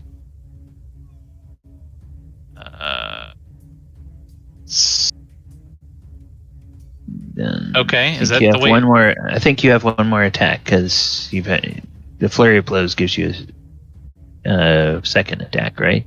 Okay. Yeah. 17 will hit for 18 points of damage. Hey, Oyo, how would you like to kill this thing? I just want to he just starts cutting off limbs, and then the final stroke just cuts its head off.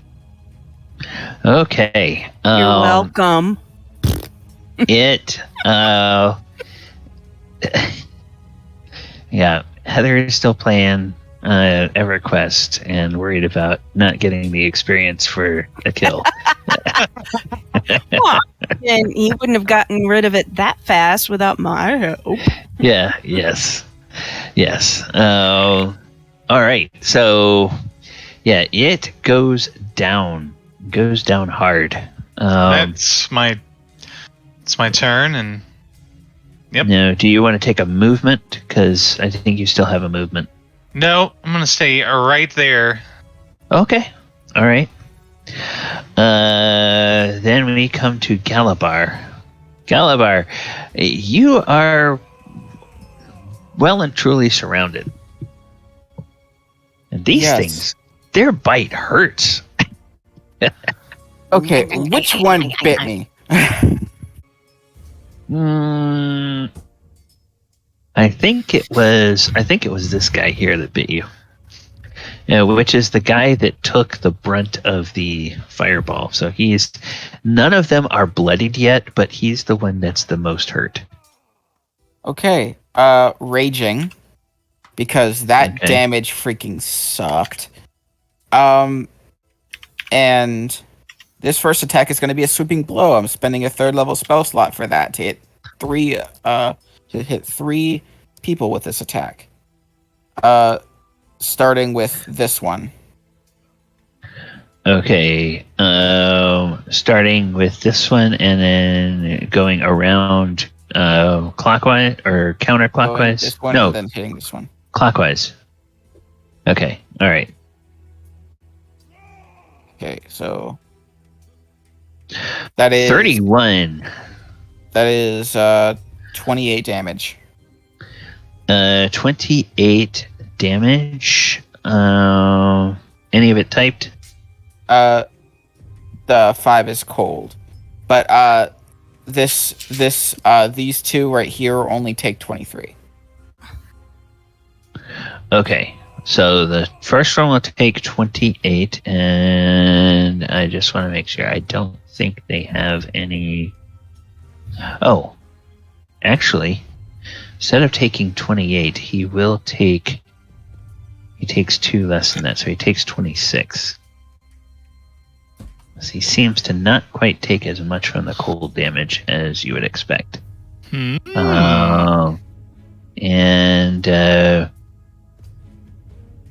I forgot that on the breath, but we're gonna let that stand. The other 2 take 23. This one is definitely gonna be bloodied. So he is bloodied, and then this one here takes 23, and he is not yet bloodied. All right. So that was one of my attacks. Yeah, that's your first attack. Yep, and then I will do another sweeping blow, spending a 2nd level spell slot to hit these the 2 on my left. Actually, my mistake. You have 2 of them bloodied now. Okay. So the 2 on my left are about to get with an attack. Okay. So that is 24 plus 5. 5 is fire now. 5 is fire. Okay. Yeah. Okay. Yeah, he seems to resist the fire as well. So, wait, this one 24 takes 24. This one takes 26. And then this one takes 24. Okay, the second one, the one that bit you, how would you like to kill him? Its head is just gone from its body. Yeah. And Willow Roar will say, ugh, horrible creatures. Agreed. What? And then What twisted God created these things? okay. I will look at these two over here. And as a bonus action, I will spend another second level spell slot to do my Draconic Breath for my thing. So that'll be DC 19 Dex save with... Check what level the breath is at. Okay, it was the second level. So it'll be 3d8 lightning damage. But that's really... Okay. The two Okay. of them, right. All right. Now, the lightning breath, that's what? That's a line, right? So No, it's still a cone. Okay, it's still a cone. All right. For these special abilities, it'd be great if you would click your thing on your character sheet to show the description when you're using them, so that everybody can see what you're doing, since these are special abilities that some of you guys have. All right. Yes, So... yeah. 12, and it's lightning damage. DC 19. 19. Okay. And DC 19, what kind of save is it for him? Dex. Dex. First one fails, second one fails. Okay. They clearly are caught flat-footed, and yet, for some reason, they seem to resist. Yeah. Okay. So they resist. So far, you know they resist cold, fire, and lightning. No telling what else they resist, but they don't resist magical weapon damage. That's for sure. I'm sending Guthrie the freaking very telepathic bond if I can. Okay.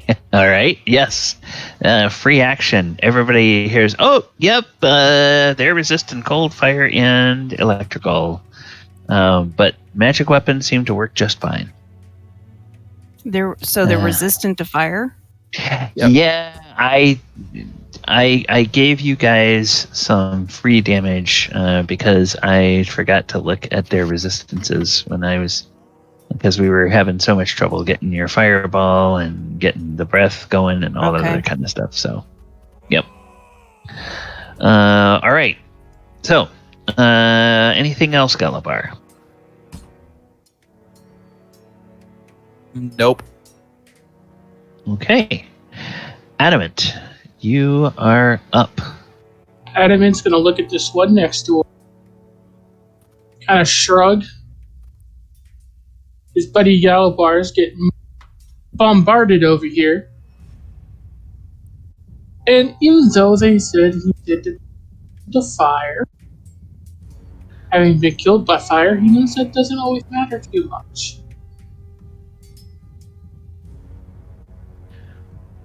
Yeah, but that was a special fire laced with necrotic. Don't. They just don't want to cooperate.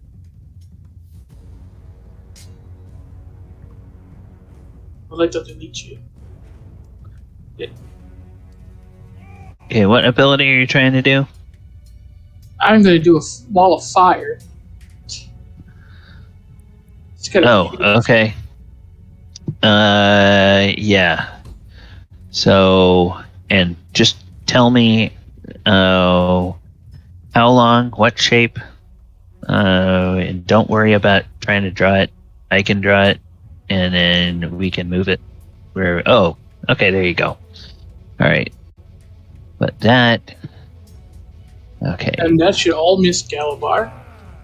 Yeah, that's...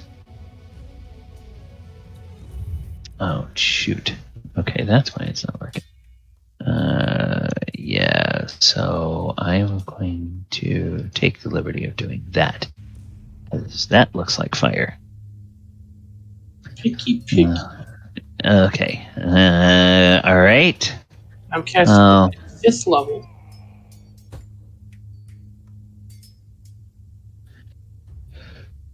Okay, 5th level. Alright. Are you using psionics or are you using... Nope, he's using Power his of Moradin. casting.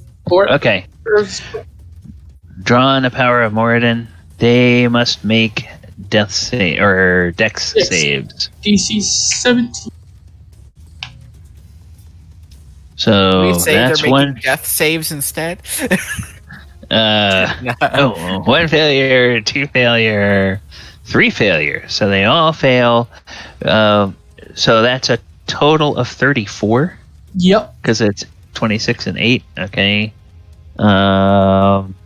Which that means 17. Well, even with 17, this guy dies. Describe how your fire consumes them. It does just that. It consumes them. It turns into ash. Okay, and then 4 to this 5. guy takes 17 and he is bloodied. And then this guy takes 17 and he is bloodied. Just to make sure this guy stays on me, I am going to use the bonus action to do that, targeting this fella next to me. Okay, 7th level, you try to evoke. Okay. 30 must make a wisdom save, DC 8 plus your proficiency plus your strength. Okay, do the math for me. What's his 8 plus what's his DC wisdom? 15. DC 15 wisdom save. No, he failed it. So he is full of rage. All Ready for to you. pyro. From he's coming.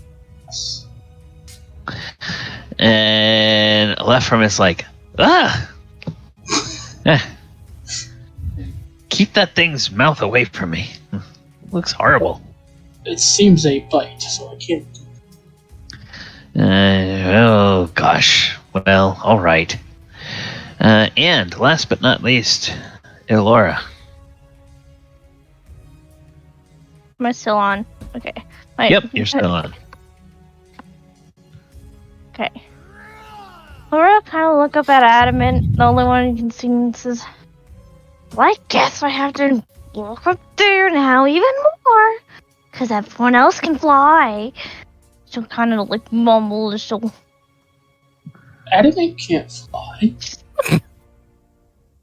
Yet. She'll go up the 30 feet, and she'll try and... Don't you have winged boots or something? No. No. He's I do. Yeah, because I gave you those ones. Yep. Because Adamant's in the way, and she'll think, I've seen Gallagher get it in a few punches before. She'll cast Guiding Bolt at 2nd level on the one on Adamant. Okay. So, Guiding Bolt, range spell attack is a DC or AC. It's an AC 13, and that will miss. Yeah. Of course. Okay. I have to roll something to see if it even goes off. Yeah. You're doing it at 2nd level or 3rd level. You don't have to Second go level. the psychic way if you don't want. Remember, you're good So too. 90, 92. All right. So let's see. Yep. Spellcast goes off fine, and yep, focus is fine. Yeah, I think I think she may be more concerned about what might take notice of her druidic spellcasting. Fair enough. I mean, especially with the welcoming committee you guys have found out here in the desert. Who knows what would be lurking in the border elemental plains on this place. All right. That takes us to the end of the round. And Chris, your new Sunday game, has that started yet or not? Not for another hour. Okay. Does everybody have time to go one more round? I think. Sure, I can pull off one. Okay. All right. Then in that case, we will go to their turn. I can't. And I have a Pilates class I have to teach. do you really have to go, Ken? No, I'm just Okay. Okay. All right. Be a turd. I didn't want to. Okay. Well then, let's see. Does he have enough? Does he have enough to do this? All right. Yeah, that's not gonna help me much. He thinks. That's not what he wants to think about. This is the one he wants to think about. Okay. All right. These two will activate. These two will activate. And very nasty looking sort of aura around them. It is a 60-foot aura that emanates from them. And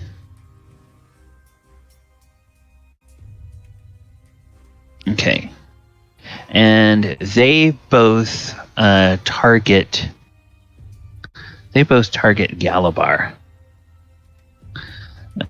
Because Galabar seems to be, in their estimation, the most dangerous thing on the battlefield. Oh, are they not going to move?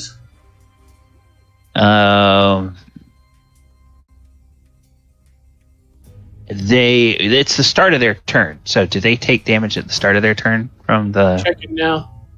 Or is it the end of their turn they take damage? End its turn. End of their turn. So yeah, this is the start of their turn. So they're going to try and attack before they do anything else. Okay. And that attack is something called their death field. So, of death. All right. So they say what?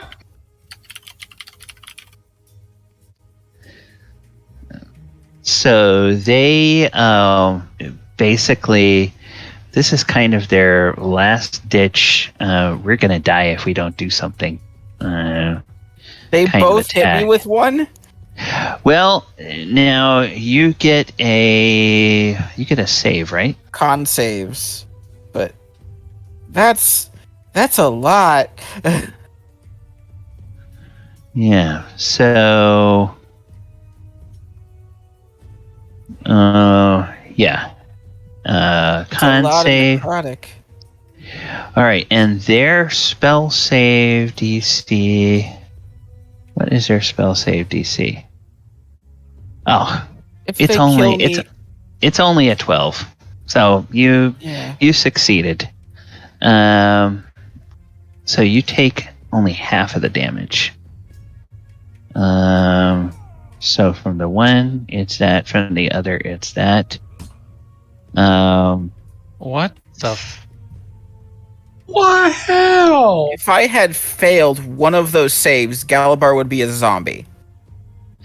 Yeah, and so they 33 and 32, so that's 65 points of damage. You still good, Caliber? Yeah, he has 31 health left. And then, whoops. As I said, if he had failed one of those, he would immediately have turned into a freaking zombie. So They do, in fact, attempt to use their. Actually, that was probably their downfall.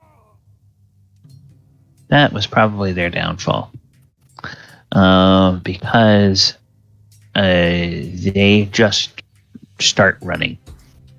Which means, Galabar, you get to make opportunity attacks against choose one, either one of them. They both are very bloodied. This one. Okay. That one. 31. Yeah, okay. That takes him out. 23. He's dead. The other one just runs off. If it goes through the wall, it takes the firewall damage. Yeah, he's running at an angle, and he just leaps off, does a full round movement, and gets 100 feet away. Which basically takes take all that fall damage? Yeah, I guess he would. He leaped down 25 feet. So, 5th edition, it's 1d6 per 10 feet, is that right? Yeah. Okay. So, that's...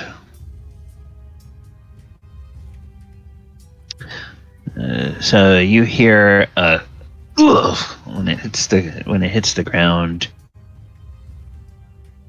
Okay, but it runs off into the desert, and of course the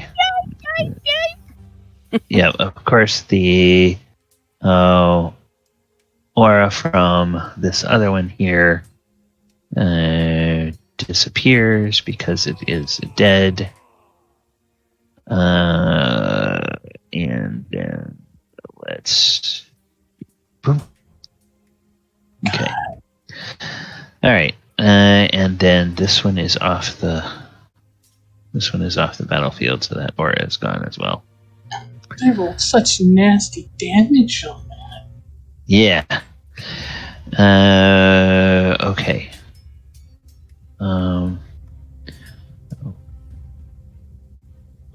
And all of these guys can freaking cast that. That's okay. Enka, you are up. All right.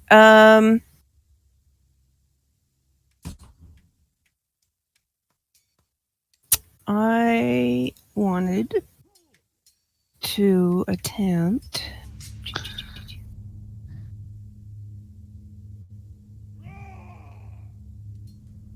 Okay.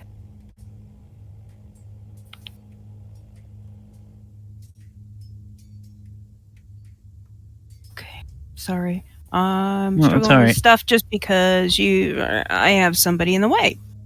So I need to make sure that whatever I'm gonna do doesn't hurt our metal friend. Hey, do what you gotta do. I'm not too worried about it. We have a good healer because it's the only thing I can apparently do because I can't do damage. So let's go. Okay. Adamant is perfectly happy to take whatever you need to do. Be glad you're not a target. These things have finger of death. Okay. Well, then I am going to, I think I just figured out what I wanted to do. So I am going to move to there to get a clear line of sight. And I may have to redo that move, but we'll see. And then I want to cast Big B's Hand. Big B's Hand. Okay. And I want to give it a little bit of a smackdown. Bad dog.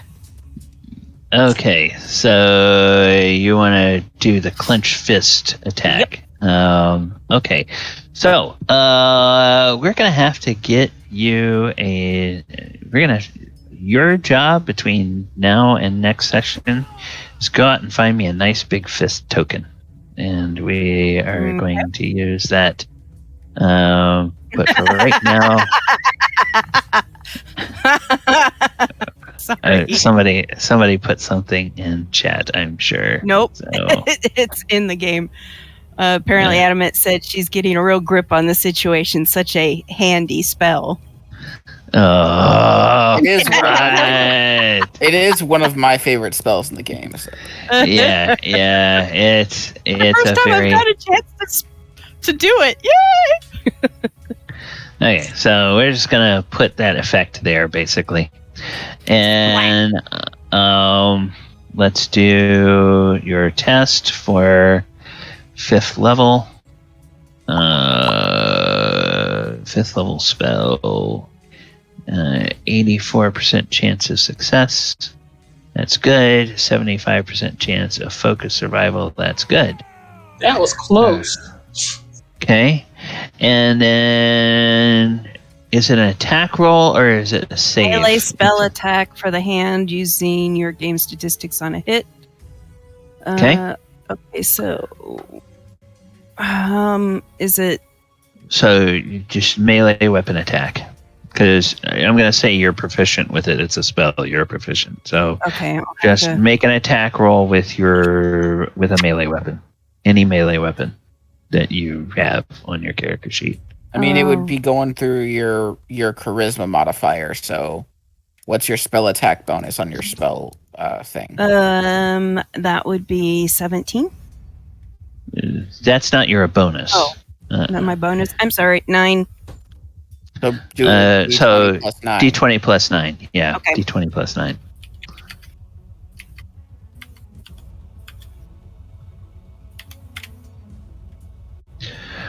$14. Okay. That's gonna miss. Fuck. Yeah. But the good news is there's a big hand there. Yeah. So, all right. That's your movement, your action. Any bonus action?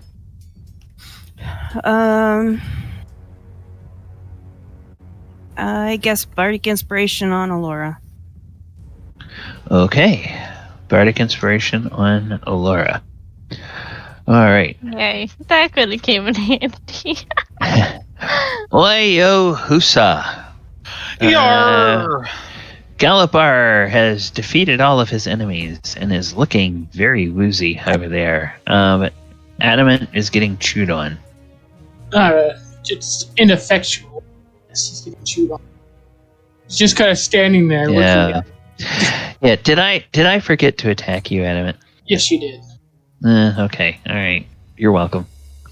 I mean, it has to roll a 19 or higher to actually hit him. So You know what? Let's see. If you got some healing, I would do that to our barbarian.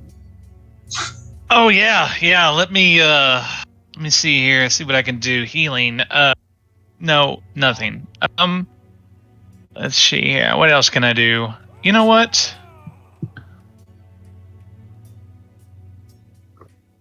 One day. You know what?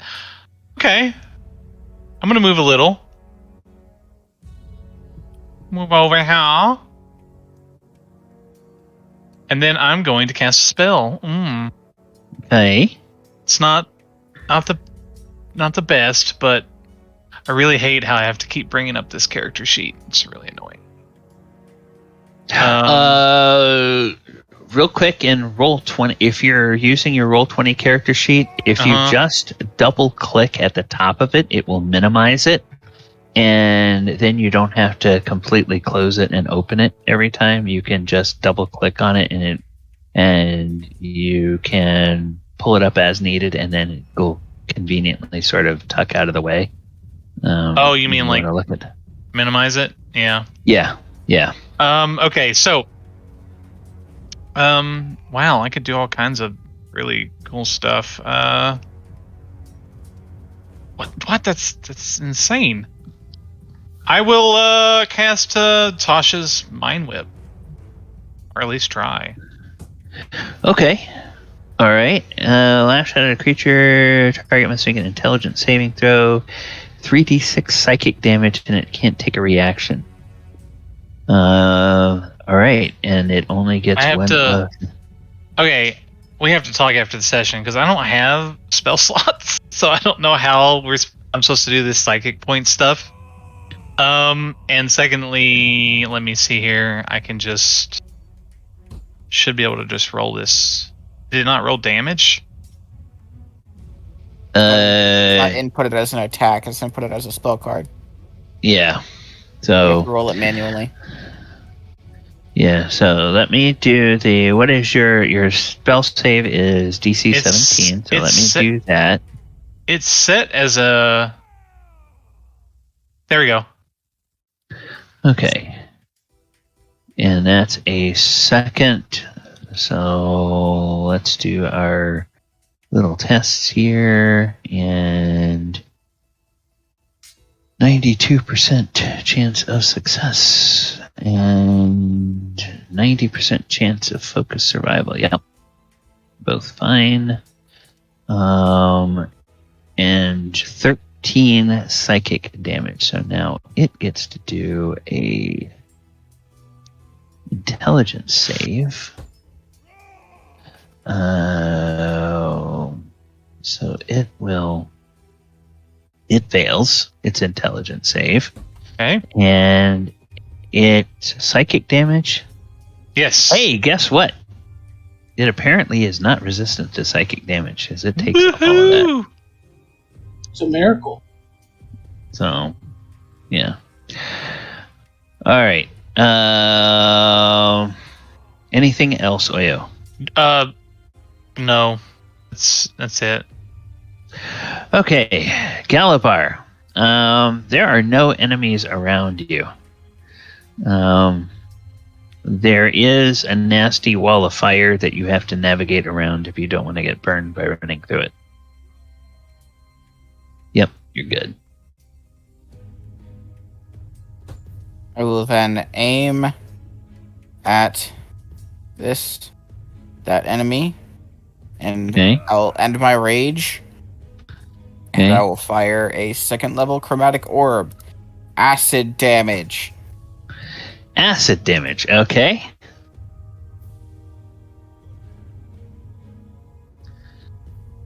AC really? 18. I rolled so low on damage. Well, AC 18 will hit. So that is 15 freaking acid damage. 15 acid damage, and let's double check this critter. Okay. The chromatic orb hits it, and it washes over it, and it doesn't seem to have any effect at all. You gotta be kidding me. It's immune to acid damage. I'm telling you, these are second edition creatures. Those guys didn't mess around so much. They have finger of death. Why? Okay, and Just to piss you off. yeah, and these things in second edition, they were 4 hit die creatures that have this kind of ability.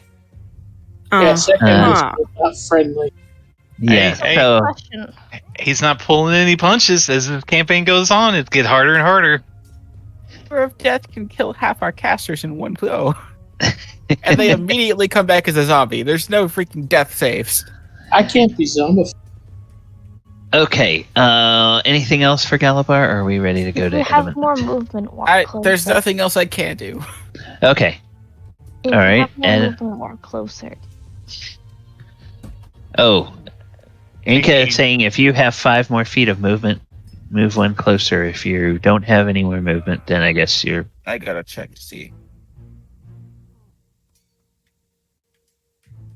I can move 5 feet closer, yes. Okay. All right, there you go. Adamant, you are up. Right.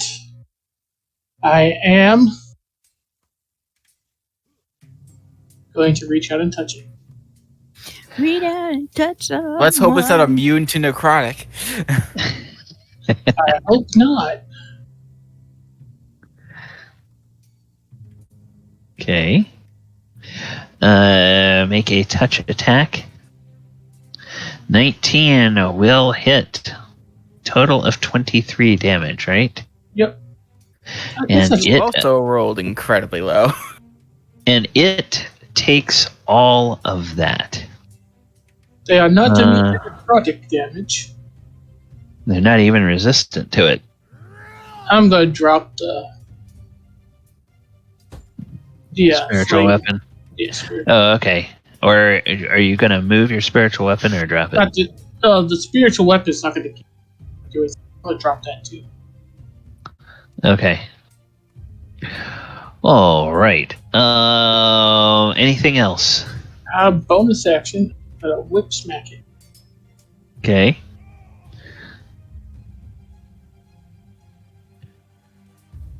Bang. That's not going to hit 11, unfortunately. The good thing is, it is a magical shield, so it counts as a magic weapon when it strikes things. So,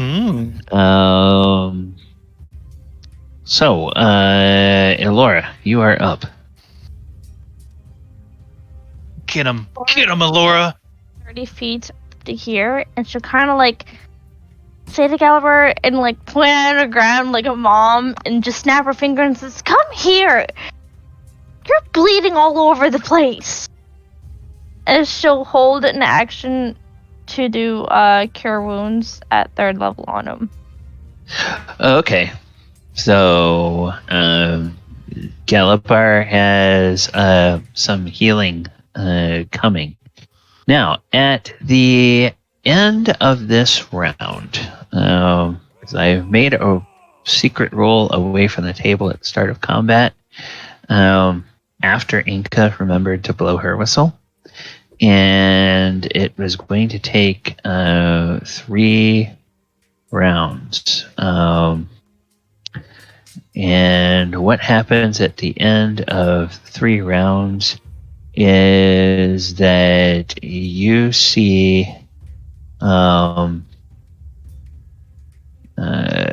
so you see a number of people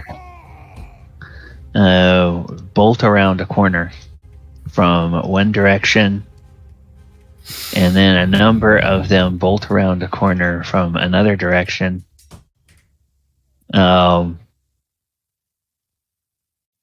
And they just sort of come in and they dogpile this thing.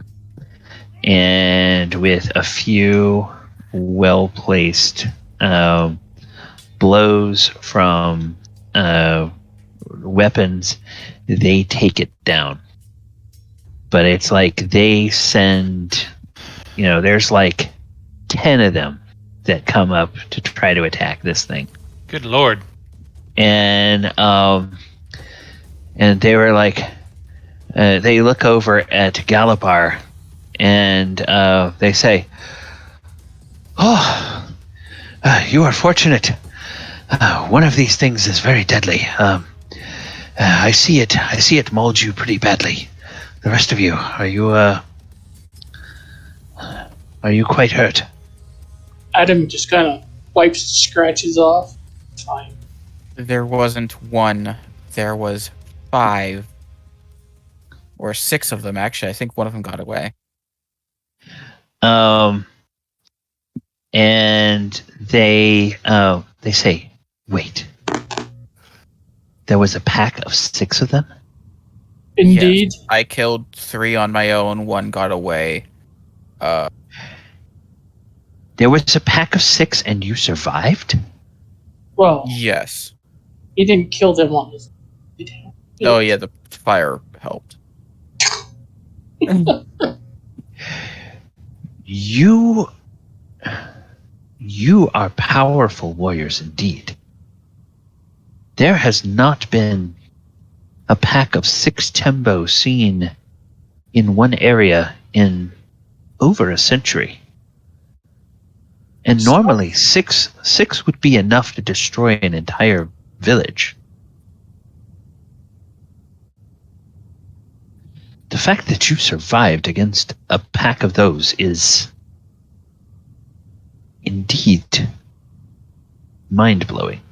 No, while they're talking, I'm over here to Galbar and hit him with his one use of Greater Restoration. Well, one of the 2 uses, I'm sorry. Okay. See if that will fix what has been done. Hey, healing. Whoops.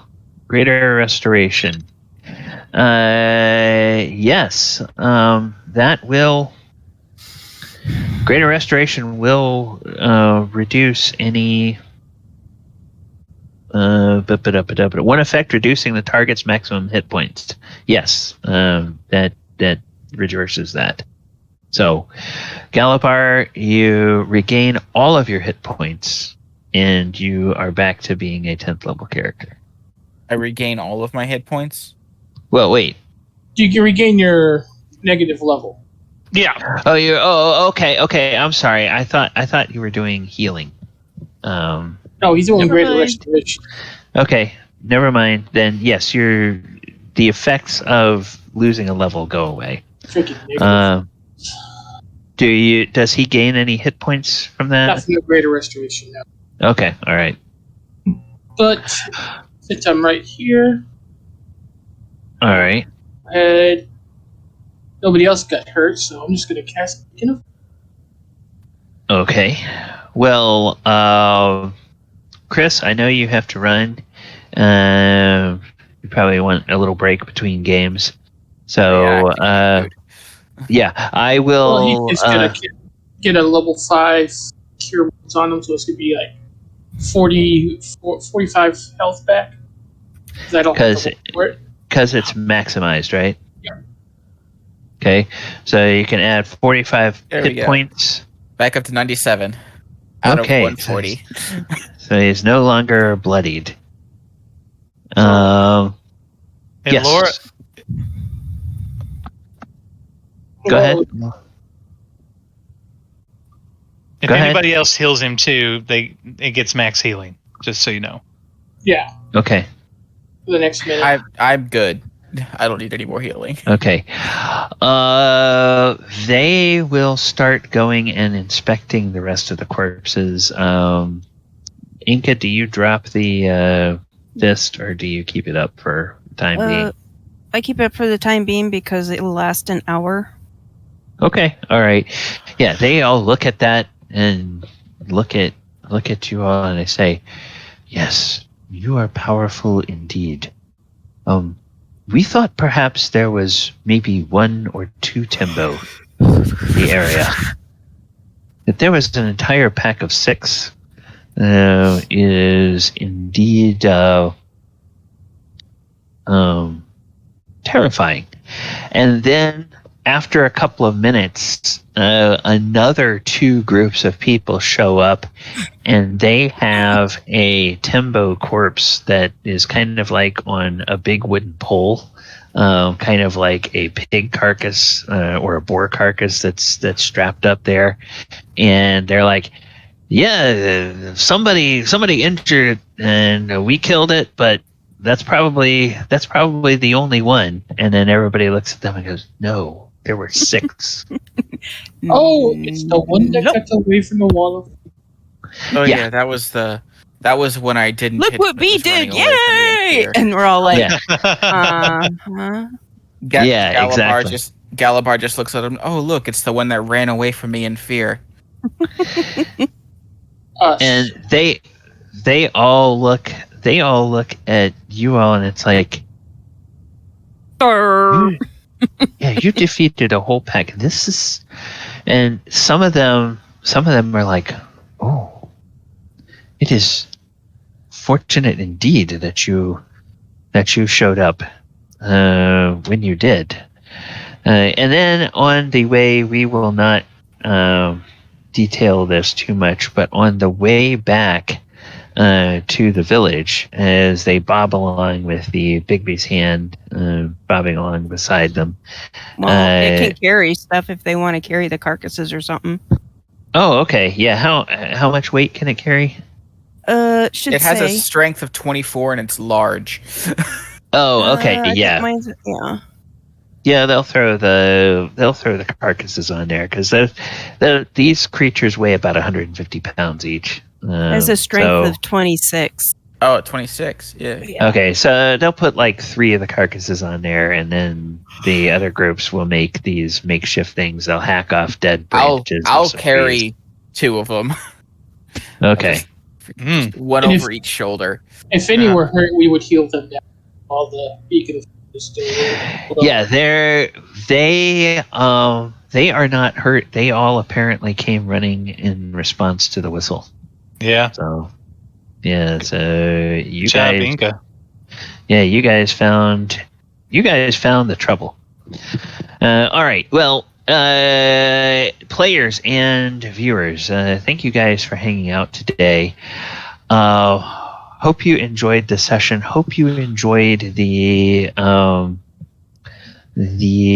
encounter with second edition monsters. I did want to have at least 1 or 2 encounters to see about the tuning. I think a couple of these abilities may need to be tuned a little bit. They feel like they might be a bit much for characters of your level. Finger of death, You anybody? think? Finger of Well, it's death. like, Come on. if that knocks us down to 0 hit points, there's no death saves. Next round, you're a zombie. Yeah. Going down by stuff from the necrotic Or damage. having a Nah. restoration or something. You We'll be can't all right. revivify something that's become undead. I mean, if Adamant could be brought back from being turned into metal currency, you can come back from No. being a zombie. I'm different. No, you can't. Specifically, you can't. If you're an Technically, my undead, whole body was still you're- there. Anyway. When you turn undead, your soul is forever corrupted. yes. I wouldn't All even. My right. soul wouldn't even go to Bahamut at that point. yeah.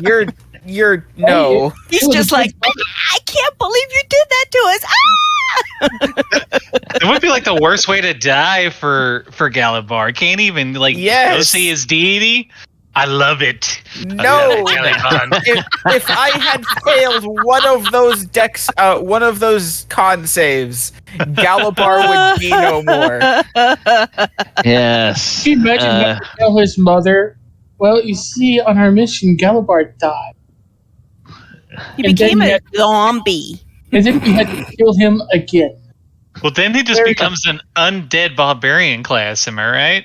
No, An he's undead barbarian. It's just the zombie stat block. he could be the first undead planeswalker. There you go. See, we just need to tame the zombie. I mean, my backup is pretty good, but I would not like to use him yet. Yeah. So, all right. And before you go, Chris, just a reminder: since next week is Thanksgiving, we will not be playing next weekend. All right. So, Yes. So we'll see the first Yeah. weekend of December. yeah. Well,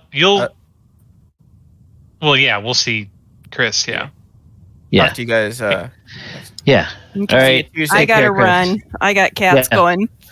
Yeah. I sent you a message or two. Check Sure. your Okay. messages. Yeah. Oh. Okay, I got him. All right. I'll talk to you later, Take care. though, Oyahusa, Okay. about it. All right. All right. Okay. Don't remember we got a game on Thursday the 2nd. So Yes. Yeah. right. Right. I have been wearing my headset since about 9:30 this morning. Oh. Okay. Yeah. Go ahead and get rid of that. Yeah. And Oyo, or Ken, I should say, the did we not account for in your Planeswalker class? Did we not account for the number of spell slots you get, or did we neglect that? Well, that's a very good idea to check. Let me see. Yeah, if we neglected it, then that is my fault for not. That's not how my class works. Well, if you have spells, Yes. you're gonna need. If you have spells in 5th edition, you need spell slots to track them. Spell slots is We use my key. just a. We You don't. use your We key have- points. You use Yeah, your key points. But okay. then each spell costs a certain amount of Key points. ninjutsu points, if you will. For my, Right. so there's no way to really. Okay. Yeah. Well, then, did we not assign basically levels of spells Yes. for key points? Okay. Yes. So Second theoretically, would be so cantrips is 0. okay. First level is 2. Second is Okay. 3. Third is 4th, and 4th is 5th, and it goes on. And then 5th is 6th. And I'll never be able to cast anything over 5th unless it's some special ability or something. Okay. And what is your current total of key points? When you 9. Only 9 right now. Yeah. Okay. That's why. Because that's my intense penalty that I get because of my special class for balancing. Right. So 9. I'm trying to figure out whether it would be good to do a conversion of key points to PSPs, or whether it would be. Yeah, you're I'm right. alright. Because we really wanted to be balanced, so this is what we implemented. So yeah. I'm not overpowered. No, you're not overpowered. I mean, and now, thankfully that you've got your weapon, you are able to dish out decent damage. So the spells that I get, so the spells I do have access to, I use them very sparingly because I've got other action economies I've got to use with my key as well. So yeah, I'm thinking. And this is based on the amount of PSPs that everybody else will get. I'm thinking that let's say you have a pool of 45 PSPs, because that's about half of what the full-blown spellcasting classes get. And then that way you can just spend those, and basically you would still do that same conversion. So out of the pool of 45, if you want to cast a cantrip, it's 1 PSP. A first level spell is 2 PSPs. Second is 4 PSPs. 3. Third, or it's always have on the chart. Yeah, it's always one more than the spell level, so it's even capped on top of that. So it's so first it takes 2. Second is 3, 4. Unless you're talking about your PSP chart. Yeah, I'm talking about the PSP chart. Oh, so if we convert for you doing psionic spellcasting, if we convert your 9 key points to 45 PSPs, okay, then a cantrip would cost 1. First level spell would cost 2. A second level spell would cost 4. third level spell costs 7. What I tried to do is basically, I think it's called a Fibonacci sequence, where every level. Is there any way? Is there any way you could make a document of that and just like? Oh, it is. If you go to the journal in level 10 and look at the Psionic Spellcasting document, it's all in there. It's all written down.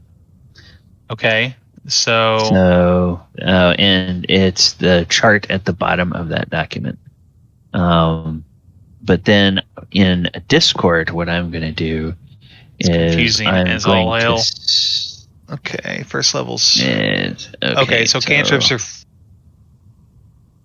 First looking at it, it does look confusing, but after a moment, you get to realize what it means. Is it 5 for cantrips? No, it's Plus- 1 point for cantrips. So Her points pools 5.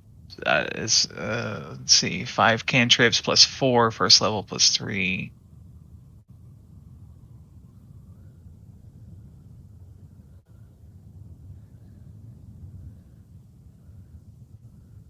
What does that 5 go to? After the sentence 109 PSP and his or her pool pool. No, wrong table. Look all the way down at the bottom. I am. I'm scrolled all the way down. Oh, I'm sorry. Okay. Look up above that then. Got it. Okay. I'm just, and the reason I'm just arbitrarily thinking that 45 sounds like a good number for you, because that gives you the opportunity to be flexible. You can cast your maximum number of spells or your maximum spell level with that. So how does that? So how much is one key point? Or are we ignoring that in this?